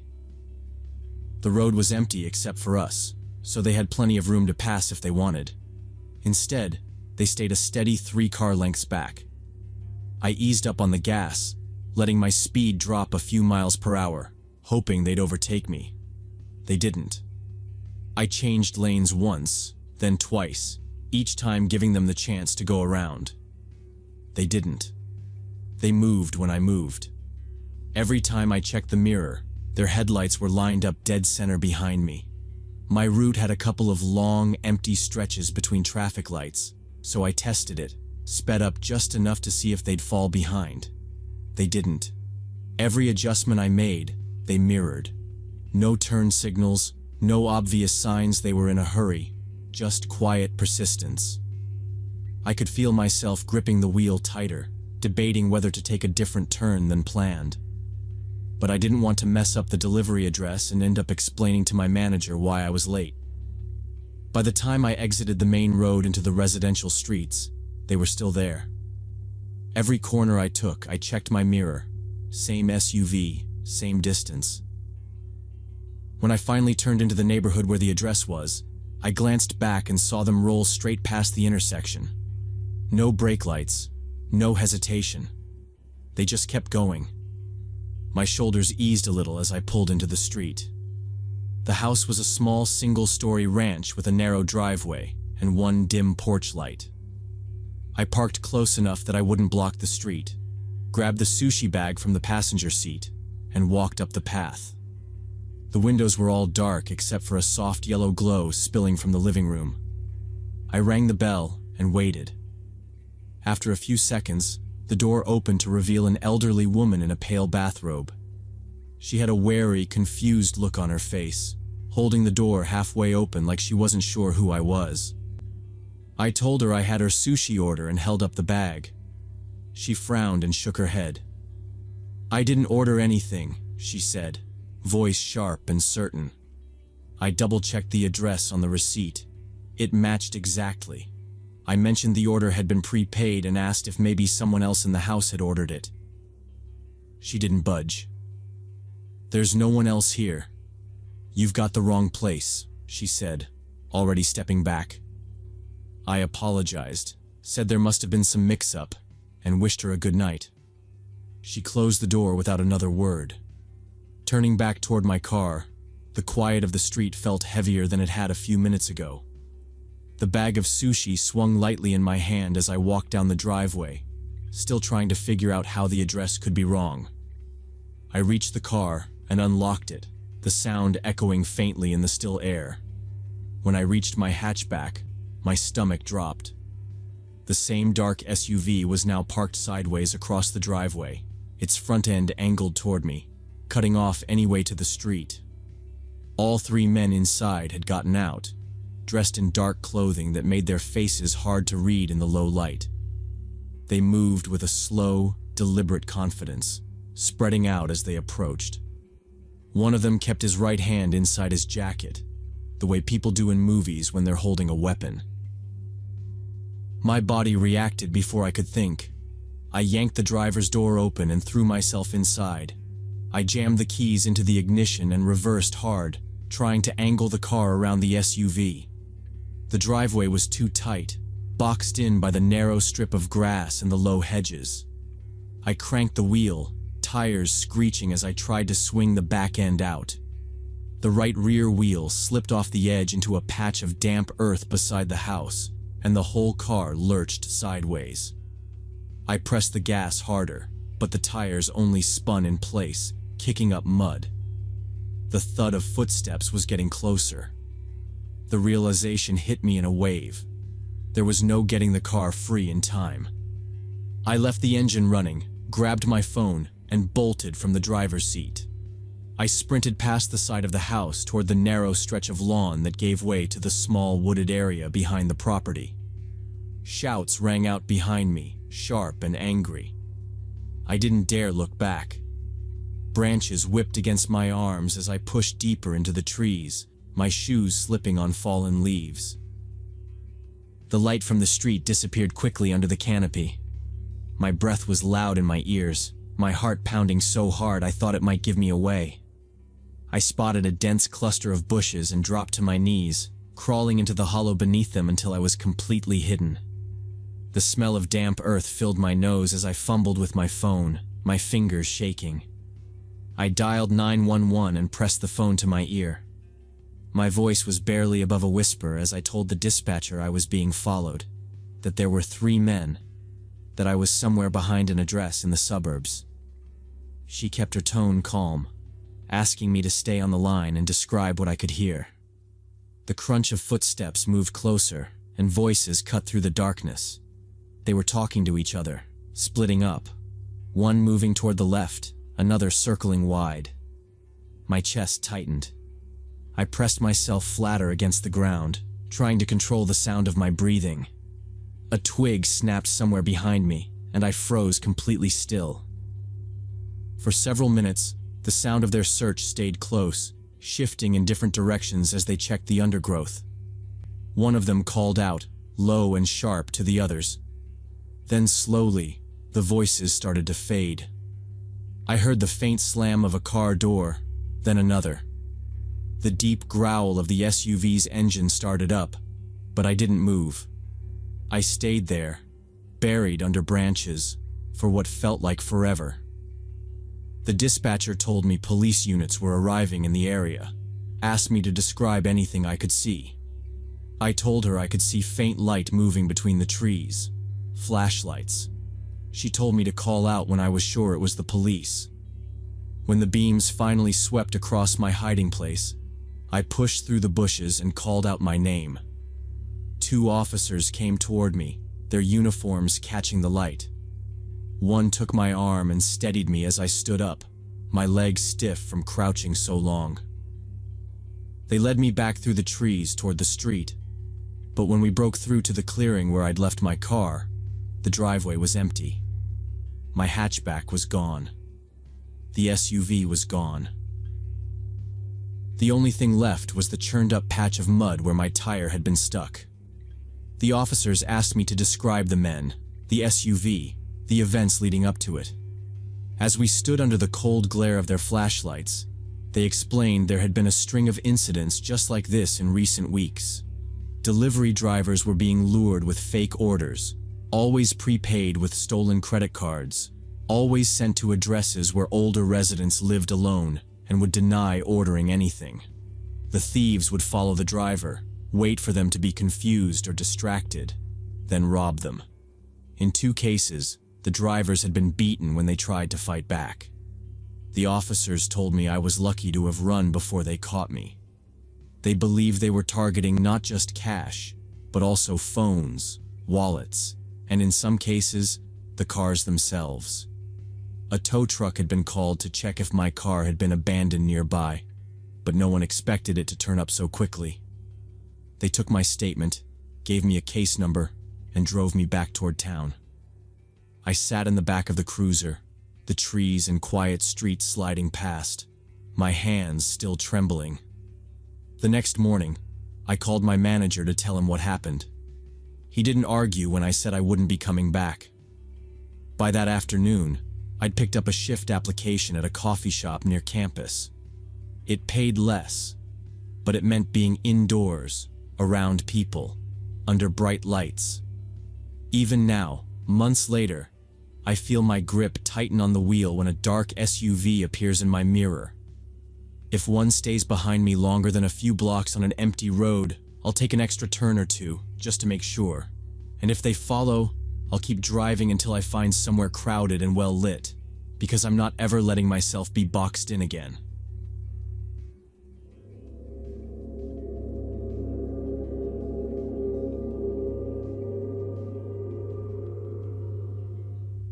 When I was 20 and studying medical facility architecture, my friends Kevin and Nathan decided we should spend a weekend in Milford, checking out the recently closed district hospital. It had only been shut for 6 months after going bankrupt, and it was exactly the kind of real-world layout we needed for our coursework on hospital design. We drove up Friday evening, booked into a cheap roadside motel just a short walk from the hospital grounds, and planned the next morning for our inspection. The building was a 3-story brick block from the 70s, with that dull institutional look, rectangular windows, flat roof, and all the utility pipes hidden behind faded paneling. Most of the windows were covered in plywood, but there wasn't any obvious structural damage. It looked almost ready to reopen if someone cleaned it up. Early Saturday, we walked the perimeter, noting the emergency vehicle access, the ambulance bay, and where service deliveries must have come in. The place was quiet except for the wind rattling a loose piece of sheet metal somewhere near the boiler house. We circled twice, looking for an easy way inside that wouldn't damage anything. The front doors were chained and padlocked, and the side staff entrance had a solid metal security door bolted shut. Around the north wing, we found where someone had pried off a piece of plywood from a first-floor window, but it was nailed back on loosely and didn't look like a stable way in. We kept walking, crossing the cracked asphalt of the old staff parking lot, until we reached the back near the morgue. There, a heavy steel door with a push bar stood slightly ajar. The bottom edge caught on the concrete so it didn't close fully, leaving a narrow gap. It looked like it had been forced before, maybe by maintenance workers clearing equipment or by vandals looking for scrap. Kevin gave it a push, and it swung inward with a loud creak. Inside was a dim corridor, the air cool and stale. Old gurneys lined one wall, wheels locked at odd angles. A portable X-ray unit sat pushed into a corner, and filing cabinets stood open with scattered patient charts on the floor. The linoleum underfoot was peeling in long strips. Some overhead lights still worked, buzzing faintly, while others hung dead with dust-covered tubes. We moved deeper, our footsteps echoing. A cracked sign hanging from the ceiling pointed left to pathology and right to radiology. The main hallway stretched on like a maze, intersecting with narrower service corridors. Every few meters we passed doors standing ajar, supply closets with broken shelving, offices with overturned chairs, and examination rooms stripped of most equipment except for fixed wall units. We decided the fastest way to cover the building would be to split up. Kevin, who liked working on floor plans with active treatment areas, headed for the ground floor emergency department. Nathan, more interested in administrative layouts, went toward the offices. I took the stairs up to the second floor, which was where the surgical wing was located, my main area of research. The stairwell smelled faintly of antiseptic, the kind that lingers in the walls, mixed with something metallic from the rusted handrails. I stepped out onto the landing and into a long, silent corridor. Ahead were double-swinging doors with operating theaters, authorized staff only, stenciled in fading paint. I pushed through, the hinges groaning in the stillness. In the surgical wing, the air felt heavier, dust swirling with every step I took. I moved into one of the operating rooms, the kind with large overhead lamp arms still bolted into the ceiling. The pale green tile walls were intact, the grout lines stained darker with age. I set my notebook on the counter, pulled out my tape measure, and started taking readings from wall to wall, noting the placement of built-in cabinets and sinks. It was silent except for the faint hum from somewhere deep in the building. I was crouched by the baseboard when I heard it. Slow, deliberate footsteps from the prep area just beyond the swinging door. I froze, listening. The sound had a weight to it. Boots on tile, not the shuffle of loose debris. "Kevin?" I called, my voice low. No reply. The footsteps moved again, this time closer, pacing in a slow arc. "Nathan, you guys up here?" I tried again, louder. Still nothing, but the sound didn't stop. I stood, walked to the door, and eased it open just enough to see down the hallway. That's when I spotted him. A middle-aged man in worn work pants, a dark jacket, flashlight in one hand, and a clipboard tucked under the other arm. His expression was neutral for half a second before locking eyes with me. It hardened instantly. "What the hell are you doing in here?" he barked, voice carrying sharply down the corridor. He started walking fast toward me. "You're trespassing. You think you can just wander in? I'm calling the police right now." The words hit me harder than the sound of his boots. I turned and moved, fast, shoving through the swinging doors back into the operating room and toward the stairwell. My voice echoed through the empty hall as I yelled for Kevin and Nathan. "We need to go! Someone's here!" Behind me, the man's steps quickened, the thud of his boots pounding against the floor. "You're not going anywhere! You're in serious trouble!" he shouted. I took the stairs 2 at a time, gripping the handrail hard enough to sting my palm. My breath was sharp in my ears, the stairwell amplifying every sound. At the bottom, Kevin emerged from the emergency department hallway, Nathan from the opposite direction. They both looked startled, seeing me flushed and moving fast. "What's going on?" Kevin asked, but I didn't slow down. "Out. Now," I said, pushing past them toward the back entrance we'd slipped through earlier. Footsteps hammered above us as the man closed the distance. His voice boomed through the stairwell. "Stay right where you are. Police are on the way." We didn't. The door to the outside was still ajar. The morning air hit my face cold and sharp as we burst into the open. Gravel crunched under our shoes as we sprinted to the far end of the cracked lot where Kevin's car was parked. Behind us, the man's voice rang out again, closer than I wanted to hear. I risked a glance back.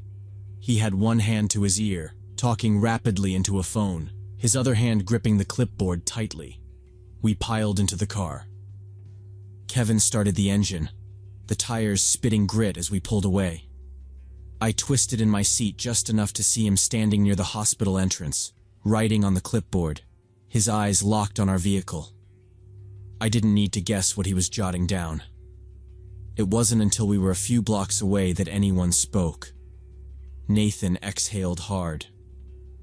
That was security, wasn't it? Kevin didn't answer right away, just kept his hands tight on the wheel. Later that day, after the adrenaline had worn off, we searched online for news about the property. That's when we found the press release. An investment group had purchased the hospital only a month earlier. They'd contracted private security to patrol 24 hours a day, keeping the building sealed until demolition crews could begin converting the land into a new residential complex. Reading it, the reality settled in. They weren't casual caretakers. They had every legal right to have us arrested. If he'd chosen to detain us until police arrived, we could have been facing charges for trespassing, maybe even breaking and entering. I thought about how confident we'd been that morning, treating the place like an open classroom. We hadn't bothered to call the city offices, hadn't checked for public access programs, hadn't even tried to contact the property owner. We just assumed it was empty space for the taking. I never did submit that project. Without measurements from all 3 departments, my report was useless. I cobbled together a partial write-up from old floor plans and stock references, but it was thin. My professor asked why I hadn't finished it properly, and I gave a vague excuse about losing my notes. The truth is, I didn't want to talk about it. I didn't want to admit how close we'd come to having our names in some security log, or worse, on a police report. I still think about that clipboard.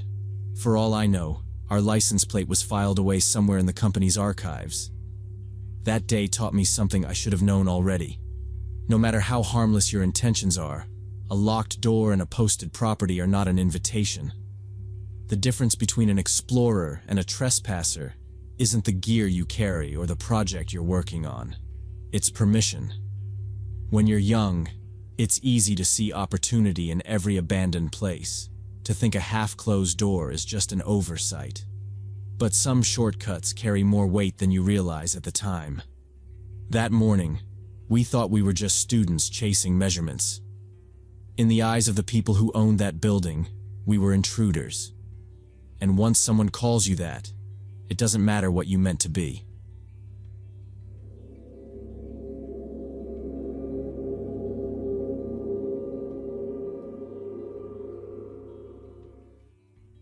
Ellie and I had been running together in River Park for over a year. It was one of those suburban parks that felt safer than most. Long paved trails along the water, scattered benches, overhead lights spaced every 100 yards, and enough dog walkers and cyclists to make you feel like you were never truly alone. Even at 9 or 10 at night, you could pass 3 or 4 other joggers on a single loop. We liked that. It meant we didn't have to cut our runs short just because the sun went down. That evening in August, it was humid enough that my shirt stuck to my back before we'd even finished the first mile. The air smelled faintly of the river, wet rock, mud, and the algae that always seemed to cling to the shallows. We kept a steady pace, listening to the rhythm of our footfalls and the faint whir of tires when a bike passed in the opposite direction. We just turned onto one of the narrower stretches, where the path ran close to the tree line, when we heard it. Not a scream exactly, but a sharp, ragged shout. It carried across the water, cutting through the insect noise. We slowed without even talking about it, both of us glancing toward the direction it came from. A second shout followed, louder and more strained. This time it sounded closer, on one of the offshoot trails that branched toward the riverbank. I couldn't make out words, just an edge in the voice that made it impossible to mistake for casual noise. Ellie looked at me, brows drawn. "Someone's hurt?" she asked, already moving toward the sound. We turned down the side trail, our footsteps crunching over grit and sticks. The air felt heavier under the trees, and the light from the park lamps barely reached through the leaves. Each call we heard seemed more urgent, but also less like language. Broken, uneven bursts, the tone changing from high to low in ways that didn't make sense. My first thought was an injury, maybe someone in shock. The path narrowed until the packed dirt was the only clear space between the trunks. We could see the flicker of the river through gaps in the foliage.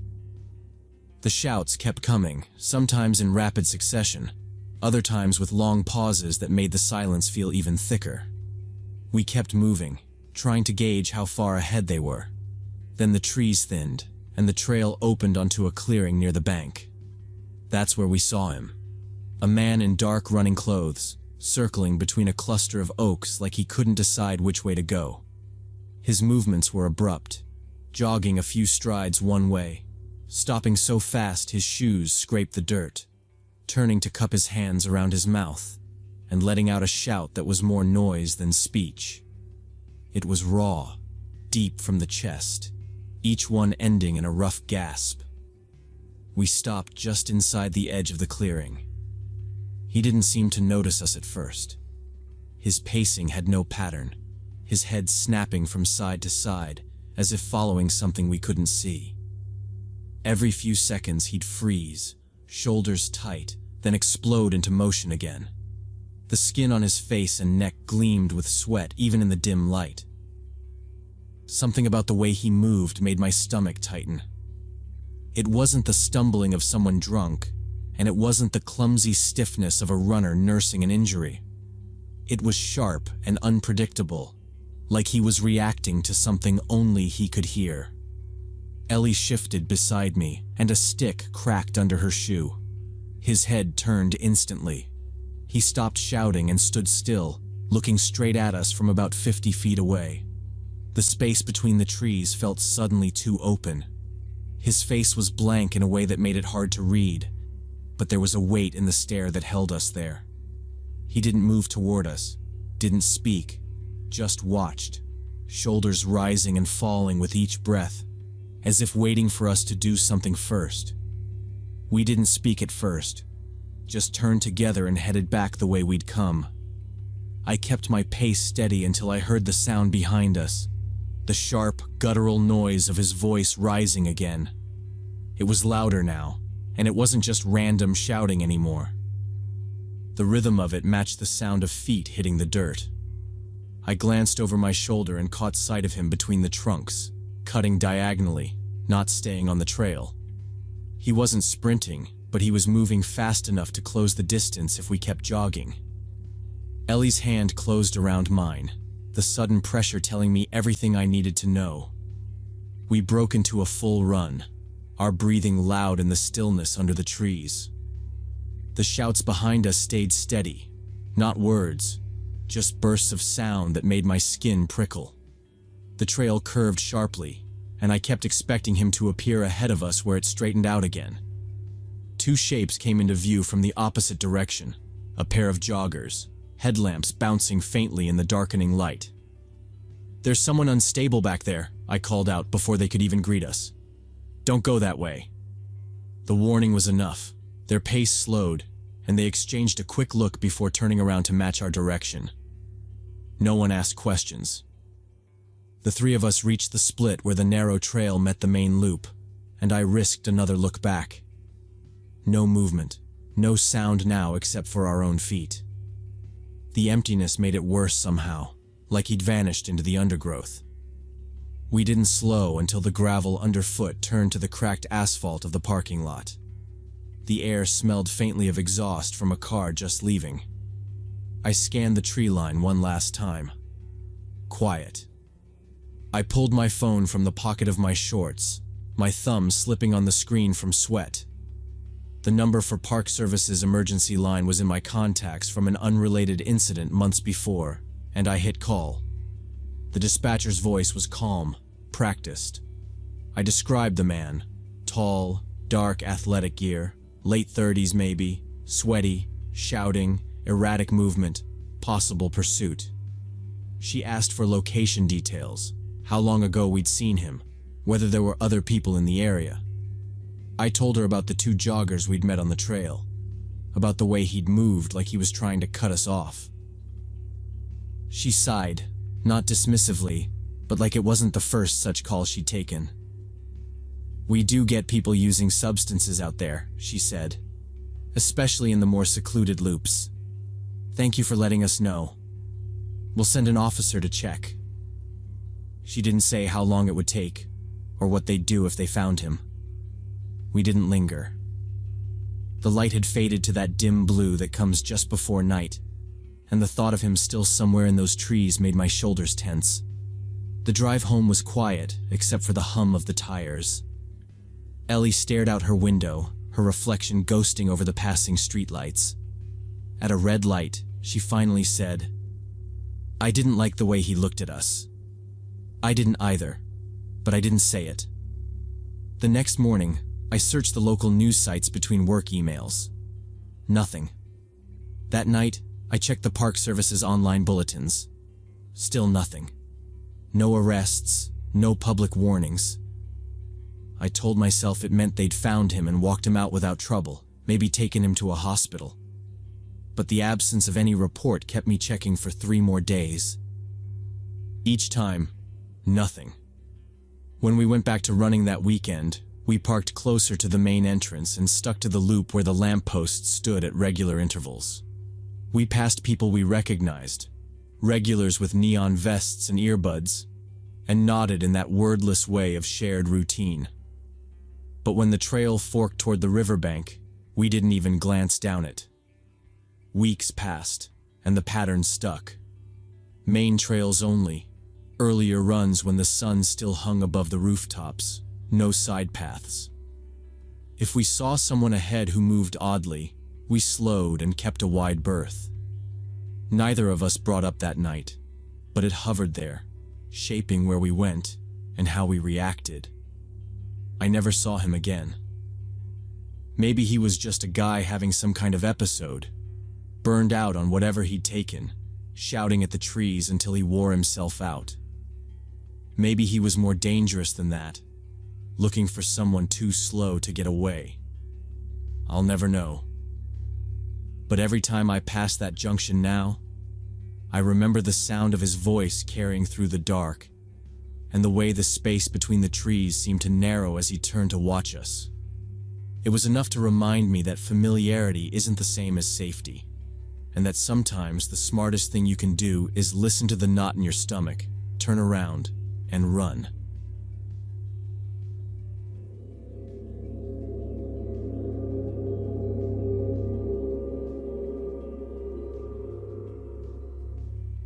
It was a Tuesday evening, just past 8, and I was half watching some sitcom rerun while eating dinner on the couch. The landline rang, not unusual, though it rarely rang after dark unless it was a telemarketer. The caller ID was blank, just incoming call, no number, no location. I picked it up out of habit and said hello. There was a pause, faint static, then a man's voice, quick and uneasy. I think I dialed the wrong number. Before I could say anything back, the line went dead. It didn't seem like much. People misdial all the time. I went back to eating and watching TV. Exactly 30 minutes later, the phone rang again. Same blank caller ID. I picked up and heard the same man, the same words. I think I dialed the wrong number, in the same nervous tone. I opened my mouth to say, "No problem," or ask who he was trying to reach, but there was the click of a disconnection. Now it felt a little odd. The timing was exact, the phrasing identical. I sat there for a moment, staring at the silent phone, before shaking it off. Still, I kept my dinner plate in my lap and listened more closely to the background hum of the apartment. At 9:40, it rang again. "I think I dialed the wrong number," he said, but the way he said it made it sound tighter, like he was pushing the words out faster. This time, I jumped in right away. "Wait, what number are you trying to—" But all I heard was the dial tone. By 10, I'd started keeping the cordless handset right next to me on the couch. The next call came in 45 minutes later. Same numberless display, same voice. I pressed him. "Who are you looking for? You've called me before." But the man cut off mid-breath and hung up. They kept coming. Every 40 to 50 minutes, the same phrase, his tone ratcheting tighter with each call. I started wondering if this was some kind of recording, or maybe someone playing with me, though I couldn't think of who would bother. After the 6th call, I decided not to answer. I let the machine pick up. A few minutes later, the little red light started blinking. I pressed play. Beep. I think I dialed the wrong number. Flat. No static. Just his voice, drained of the earlier nervousness, like he was reading from a page. Then the click of a hang-up. The next one came through at 11:30. Beep. I think I dialed the wrong number. Same tone. By midnight, I'd counted 12 messages, all identical. The only difference was the faint shift in the background noise. Sometimes a low hum, sometimes nothing at all. I sat at the kitchen counter with the phone next to me, the answering machine's light blinking like a metronome in the dim room. I turned the ringer down to keep the sound from breaking the stillness. But even without the chime, I could still hear the vibration against the counter each time he called. The hum of the refrigerator, the faint tick of the wall clock, and, every so often, that muffled buzz of the phone. Steady, patient, never stopping. Around 2:30 in the morning, the ringing jolted me awake. I'm not the type to stir easily, so it took me a moment to get my bearings and realize it was the phone. The display was blank again. I didn't answer, just let it go to the machine, but no message came through. 30 seconds later, it rang again, then again, over and over, each time giving me just enough of a gap to hope it was done before the vibration started up. After about 10 minutes of this, I gave in and picked up. "I think I dialed the wrong number," the man said. The same tone, the same words. But before I could say anything, he added, "This is getting scary." The shift in his voice was immediate. The earlier calls had been mechanical, like he was locked into a script. But now there was something ragged underneath, a quickness like he was looking over his shoulder. "Do you need help? Is someone making you call me?" I asked. Silence. Then, almost a whisper, he repeated himself. "I think I dialed the wrong number. This is getting scary." The faintest breath hit the receiver, and then the click of disconnection. I sat there with the phone in my hand, staring into the dark of my apartment. My mouth was dry, and I found myself glancing toward the windows, checking that the blinds were shut. For about an hour after that, the phone stayed silent. I lay back down, but sleep didn't come. Every creak of the building, every car that passed outside, set my ears straining for the next ring. At 4, it started again. Not every 40 minutes now, but every few minutes. Sometimes I answered and heard nothing before the click. Sometimes the answering machine caught it, replaying that same flat recording of his phrase. By then, the repetition wasn't just unsettling. It was wearing me down. My eyes burned, my body ached from sitting upright too long. I kept thinking if I missed the call where he finally said something real, I'd never know what this was about. Around 5, I called my phone company, my voice low like I was trying not to wake someone. I explained about the calls, the number not showing up, the hours of harassment. The woman on the other end sounded sympathetic, but told me there was nothing they could do without a police report. Unknown numbers couldn't be blocked. I hung up and sat with the phone in my lap, every muscle tense. The calls kept coming, quick now, frantic, one after another until the light through my blinds began to shift from gray to a washed-out yellow. And then they stopped. Just like that. The silence was almost worse. I stayed where I was, not trusting it, my hands wrapped around the handset as though holding on to proof. The sun climbed higher.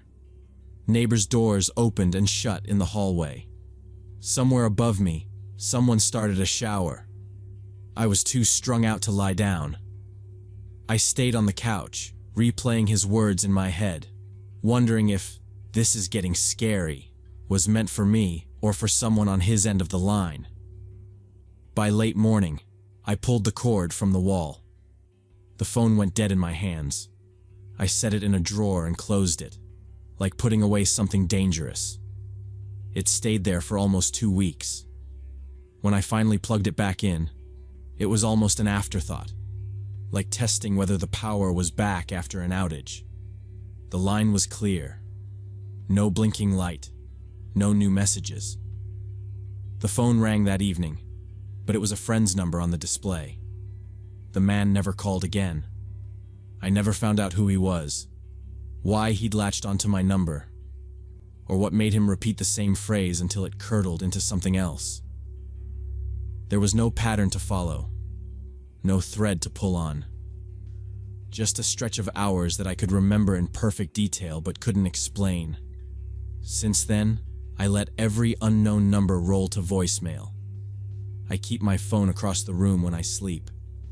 If it rings late, I stare at it until it stops.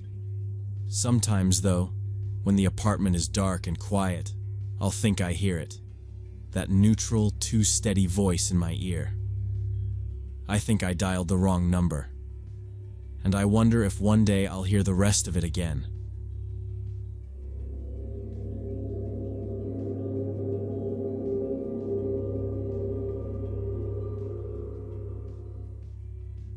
When my family moved to Roseville, I thought we'd finally found our perfect home. The neighborhood looked peaceful, tree-lined streets, well-maintained houses.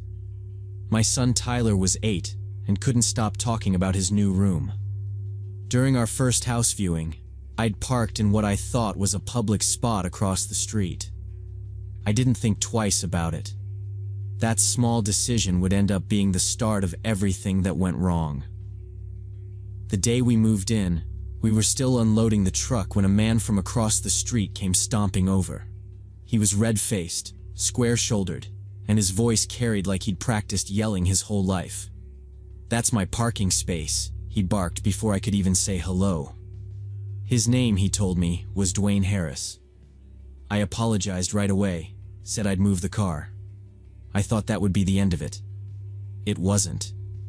Even after I'd pulled out and parked a house down, he kept going, telling me we were inconsiderate outsiders, how this was a close-knit neighborhood and people like us ruined it.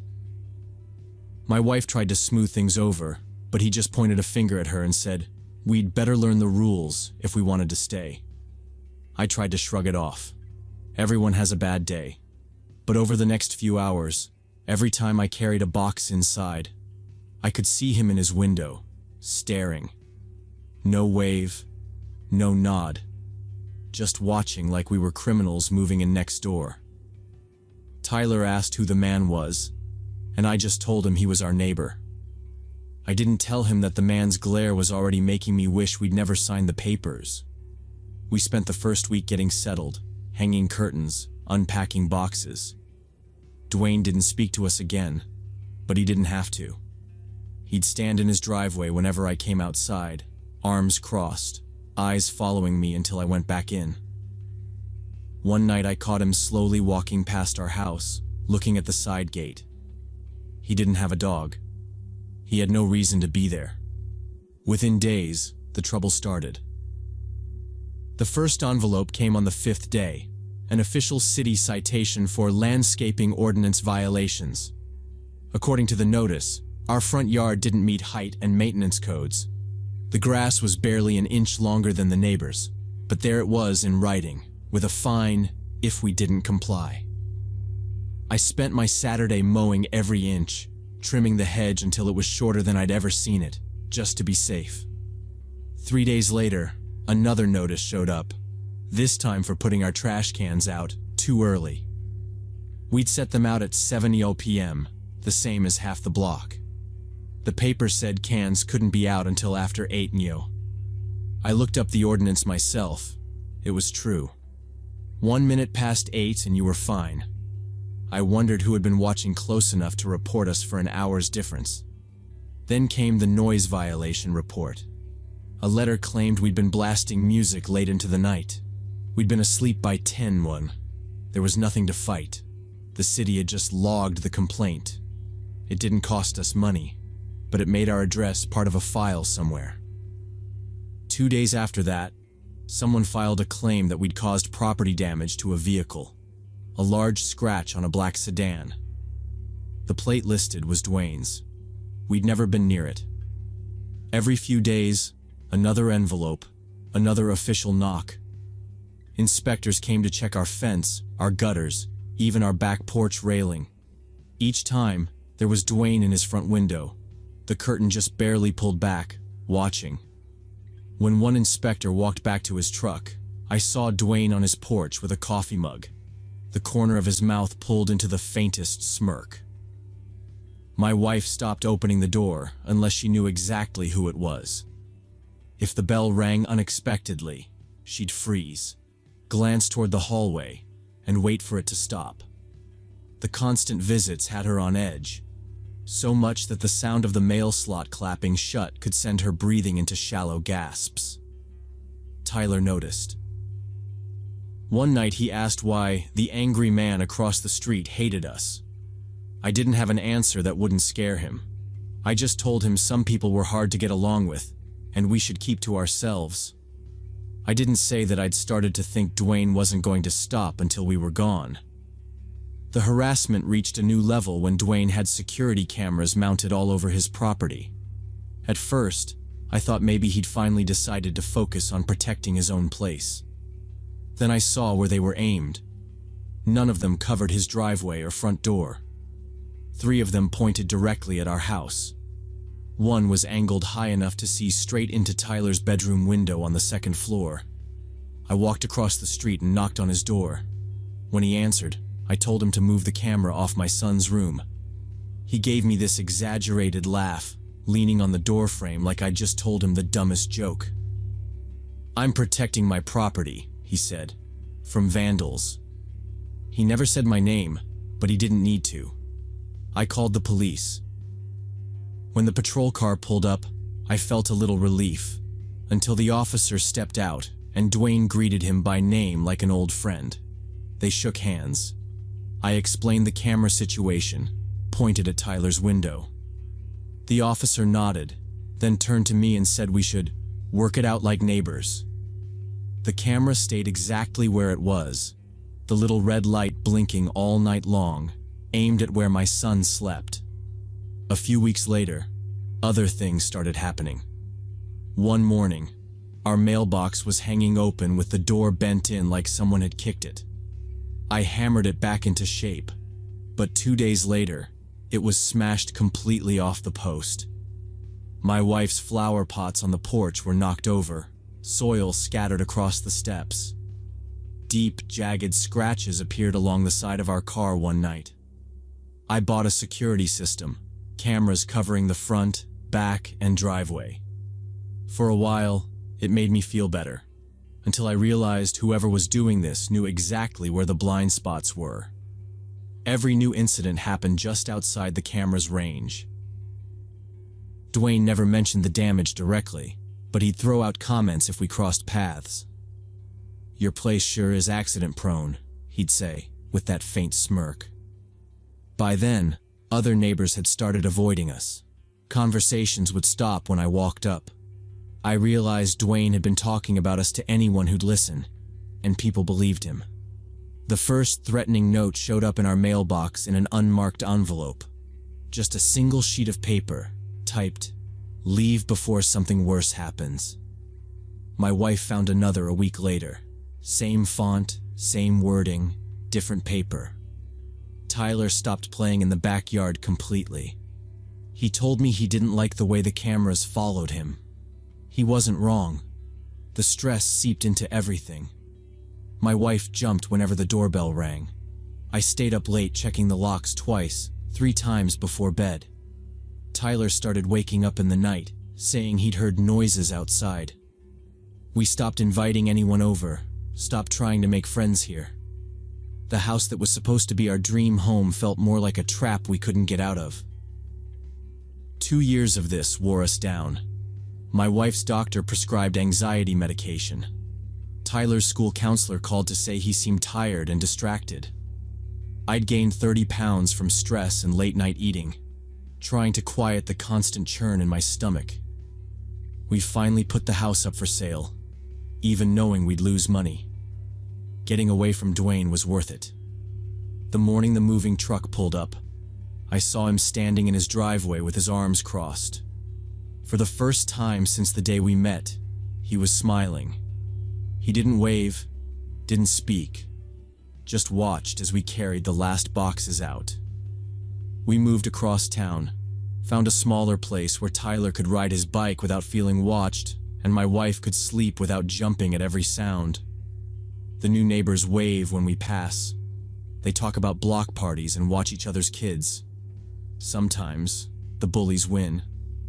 The system protects them when they know the right people. I learned that a home isn't just about the building you buy. It's about the people who live around it.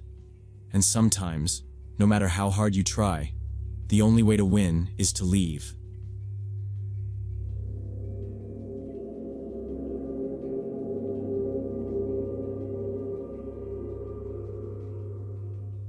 I was halfway through my first coffee when Rachel texted, asking if I was still coming. I told her I'd be there in 20 minutes. The Starbucks she'd picked was just off the main road heading out of Denver, with a wide glass front and rows of small square tables. It was a slow Saturday morning, just a few people hunched over laptops, a couple chatting near the window. I spotted Rachel and Chloe right away at a table near the middle, their heads bent toward each other in conversation. I'd barely set my bag down when I caught movement near the door. Olivia, my younger sister, walked in with a girl I recognized from seeing her around, Zoe.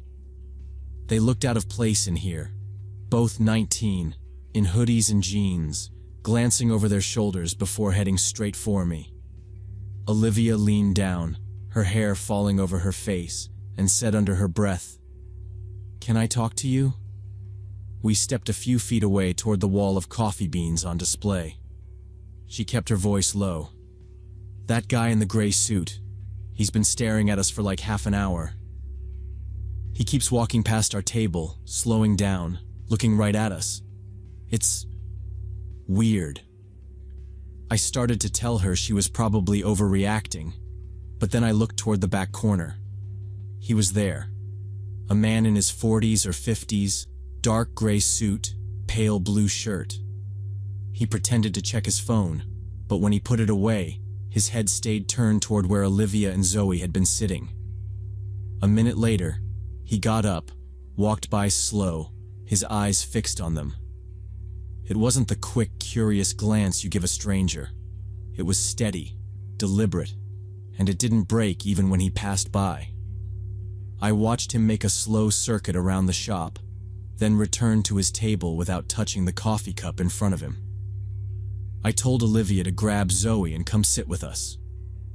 "He'll get bored if you're with a bigger group," I said, pulling up extra chairs. They sat between me and Rachel, Chloe scooting over to make space. If anything, the guy got bolder. Every few minutes he stood, paced toward the counter, pretended to read the menu board. Then he'd turn his head, watching the girls, holding the look too long before moving on. 10 minutes later, another man came in and went straight to his table. This one was younger, maybe mid-30s, casual jacket, baseball cap pulled low. They spoke in low voices, both of them glancing in our direction more than once. It wasn't the kind of glance you share when you see someone attractive. It was measured, like they were checking positions. Olivia and Zoe sat stiff, avoiding looking toward them, sipping their drinks without speaking much. I could feel their unease in the way they kept fidgeting, how Zoe's hand stayed on her phone like she was ready to call someone. I leaned toward Rachel and told her we should get going. She didn't argue. As we started gathering our coats and bags, I checked the men again. The one in the gray suit was on his feet already, walking slowly toward the door. It took me a second to realize he was timing it. He reached the exit just as we were standing, pausing just outside the glass, like he was waiting. His body turned slightly toward the parking lot, but his head stayed angled to watch us through the window. We moved fast, keeping our heads down as we cut across the lot toward Olivia's car. The morning air felt colder than before, my pulse hammering in my ears. She unlocked it with shaking hands, and the rest of us climbed in without saying much. She pulled out of the parking space, heading toward the main road. But before we'd gone a block, I saw movement in the side mirror. A gray sedan had eased out from a space along the curb. It kept its distance, maybe 4 car lengths back, but it took every turn we did. "Is that them?" Rachel asked quietly. I checked the mirror again. "Yeah, just keep driving." Olivia gripped the wheel hard, her knuckles pale, eyes flicking from the road to the mirror. Zoe sat silent in the back seat, staring straight ahead. We didn't speed or make sudden moves. We just kept going, hoping maybe they'd peel off. But they didn't. When we turned into my street, the sedan followed. I told Olivia to pull into the lot behind my building. We parked, but instead of driving away, the sedan rolled to a slow stop across the street. The engine stayed on. 2 figures sat inside, both turned toward us. We didn't wait. Everyone grabbed their bags, and we sprinted to the front entrance. I fumbled the key, then got the door open, shoving everyone inside. I locked it twice, then the deadbolt. From the peephole, I could still see them. They'd parked farther down now, doors shut, but I could feel their focus on the building. My chest was tight. I turned away, telling everyone to stay quiet. A few seconds later, the sedan's doors opened. The men got out, crossed the street slowly, and started toward the building entrance. I grabbed my phone and dialed 911, pressing it to my ear. I gave the dispatcher our address, a full description of both men, and the license plate number I'd memorized in the parking lot. She told me officers were already on their way. While I was still on the line, there was a knock on the door, loud, sharp. "Police, open up!" The voice was firm, practiced. But when I looked through the peephole, my stomach sank. It was the man from the coffee shop in the gray suit. He wasn't in uniform, no badge in sight. His partner stood behind him, glancing up and down the hall. "I received a call about a disturbance at this address," the man said, raising his voice. "I need you to open the door so we can talk." My fingers tightened on the phone. "If you're police, show your badge," I called through the door. He ignored that, just kept insisting. "Ma'am, this will be easier if you cooperate. I just need to confirm everyone's safe inside." The dispatcher whispered through my phone, "Do not open the door. Officers are minutes away." The man's voice sharpened. "Open it now." His partner shifted closer. I heard the rattle of the handle, a shove against the frame. Another push, harder this time. The door shook in its hinges. Inside, no one spoke. Rachel's hand clamped around Olivia's arm. Zoe backed toward the kitchen. I kept my eyes on the peephole. They pushed again, muttering to each other, then tried the handle once more. Somewhere down the hall, faint at first, came the sound of boots on tile. Then a voice, this one amplified, official. "Denver Police, step away from the door." The men froze, looking over their shoulders. In seconds, uniformed officers were on them, hands gripping their arms, forcing them down the hall. I opened the door only when one of the officers called my name and held up his badge. They had both men cuffed within moments. From the doorway, I watched as they patted them down. In the gray suit's pockets, they found a can of pepper spray and a bundle of plastic zip ties. The other man had a folding knife and a length of thin rope tucked inside his jacket. The detective who spoke to us later didn't sugarcoat it. "You were lucky," he said. "We've been looking into reports of two men matching their description around this area for weeks. They hang around public places, coffee shops, libraries, watching for young women on their own or with one friend. They follow them, sometimes posing as officers to get them to open a door." It made sense in a sick way. If I hadn't been there with Olivia that morning, if we'd all gone our separate ways, they might have followed her and Zoe to wherever they were headed. And if we'd opened the door when they first knocked, thinking they were real police, it would have been over in seconds. The charges were serious: stalking, impersonating police, attempted kidnapping, possession of weapons. The detective told us the case would be strong with the evidence they'd seized, and the fact we'd given clear descriptions on the 911 call. After they left, the apartment felt smaller, like the air was heavier. No one wanted to go anywhere. Olivia sat on the couch, staring at the floor, and Zoe kept rubbing her arms like she was cold. Rachel made tea none of us drank. Later, when I stood by the window and looked down at the street, the gray sedan was gone, replaced by an empty patch of curb. But I couldn't shake the image of them sitting there, engine running, just waiting. That night, I double-checked the locks before bed. I told Olivia and Zoe they could stay as long as they wanted. None of us wanted to talk much about what almost happened. But I kept thinking about the moment in the coffee shop when Olivia had said she felt watched, and how close I'd been to brushing it off. You want to believe you're just being paranoid, that people aren't capable of something like this in the middle of an ordinary Saturday morning. You want to believe that. But sometimes the bad feeling is the only warning you get. If there's one thing I'll remember from that day, it's this: if someone claims to be police, check their identification through the door, not after you've opened it. If something feels wrong, it probably is. And if you think someone's following you, don't go home. Go somewhere public, somewhere with people, and call for help. We were lucky. Not everyone gets to say that.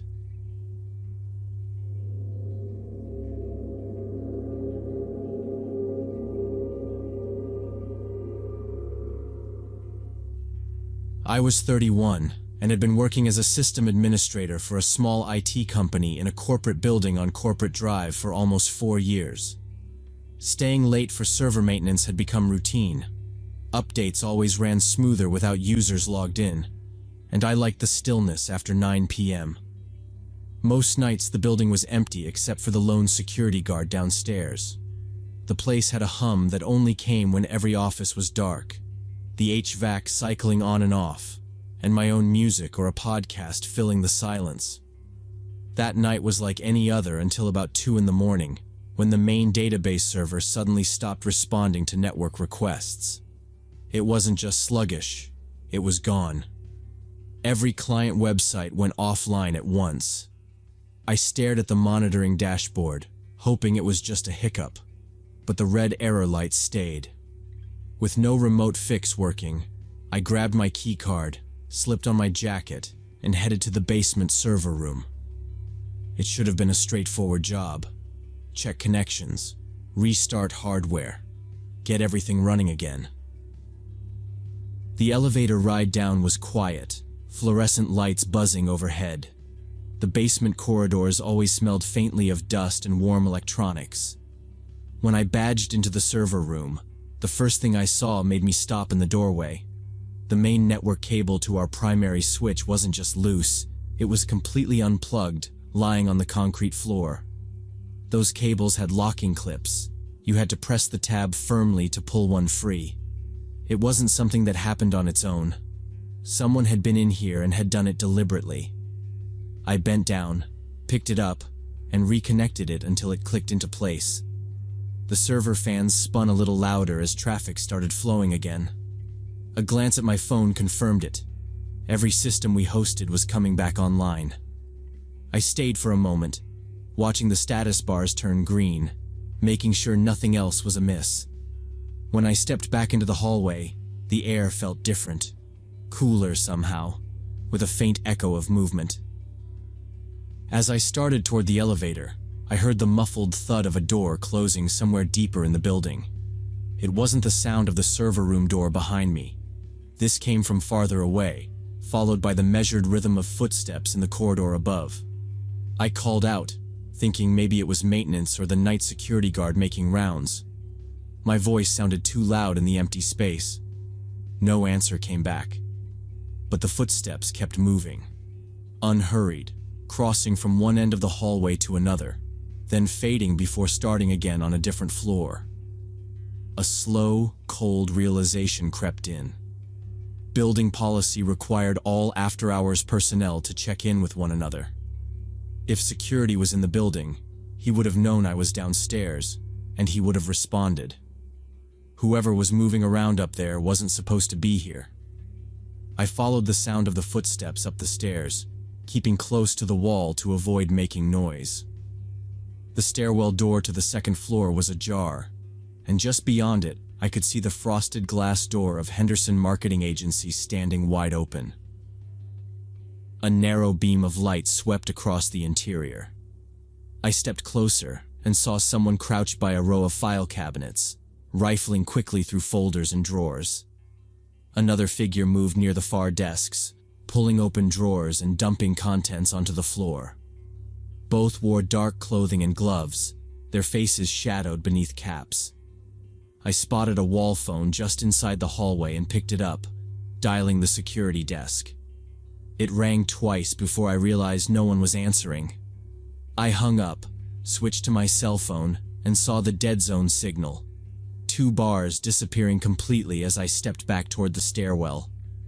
I remembered the basement always killed reception. I moved as quietly as I could back down the stairs to the lobby level. The glow from the security desk monitors lit the empty space. Marcus's chair sat pushed back, computer still logged in, a half-full mug of coffee steaming faintly beside the keyboard. I called his name softly, then louder. No response. Something about the silence made the hair on my arms rise. I checked behind the desk, finding nothing at first. Then I noticed the supply closet door was closed but not latched. I pulled it open and froze. Marcus was slumped in a chair inside, wrists and ankles bound with zip ties, a strip of duct tape over his mouth. His head lolled forward, breathing shallow and slow. I pulled the tape away and shook him, but he didn't stir.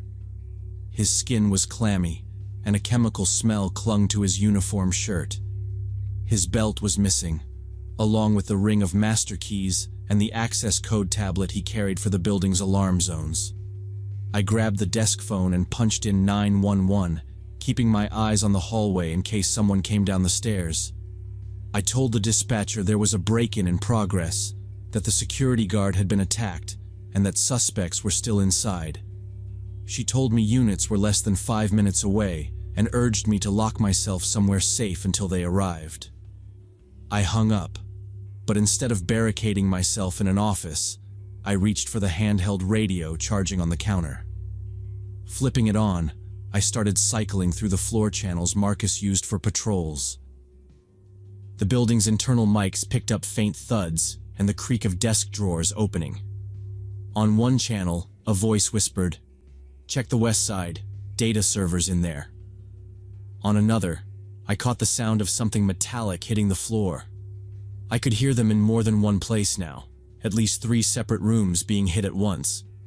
They weren't here for quick cash or random electronics.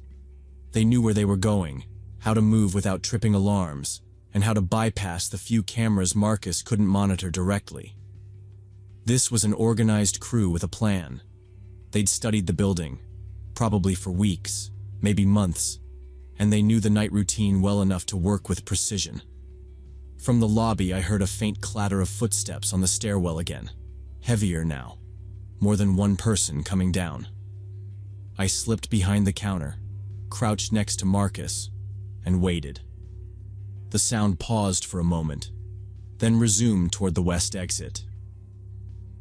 Through the glass, I saw two shadowed figures moving quickly along the walkway outside, their flashlight beams low and fast. I stayed where I was, listening for the next sound. Less than a minute later, the wail of sirens cut through the night. Red and blue lights splashed across the lobby windows. The radio on the counter crackled with a man's voice saying, "They're here early.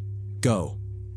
A pounding of boots echoed through the lobby entrance as two uniformed officers pushed in, weapons drawn. I raised my hands, calling out, "I'm the one who called." One officer broke off toward the west exit, while the other rushed to the supply closet. I stepped back so they could check Marcus. Within moments, more officers were pouring into the building, fanning out toward the stairwells. The police caught two men in a hallway on the third floor, both carrying overstuffed backpacks. A third suspect was pulled from a van idling in the alley behind the building, his phone still open to a group text showing live updates from inside. One of the detectives walked me through what they already suspected. The crew had been watching this building for months, logging when people came and went, noting that Marcus took his meal break around 1 in the morning and left the lobby unmanned for a short stretch. They knew I stayed late every Tuesday, that my lights were often the last ones burning in the server wing, and that my schedule never changed. The unplugged cable that brought me to the basement hadn't been their main move. It was damage from someone crawling through the ventilation duct over the server racks to avoid being seen on the corridor cameras. Their real target was upstairs. Henderson Marketing Agency's client files, a trove of high-net-worth customer data and financial records worth a fortune on certain corners of the internet. The detective showed me a seized tablet with notes on each targeted suite, camera blind spots, and door schedules.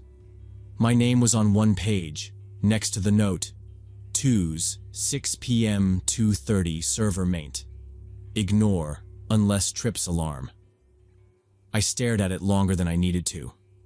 By the time they loaded the suspects into the back of patrol cars, Marcus had been taken to the hospital, still unconscious, but stable. The officers collected my statement, along with every detail I could remember about what I'd seen and heard before they arrived.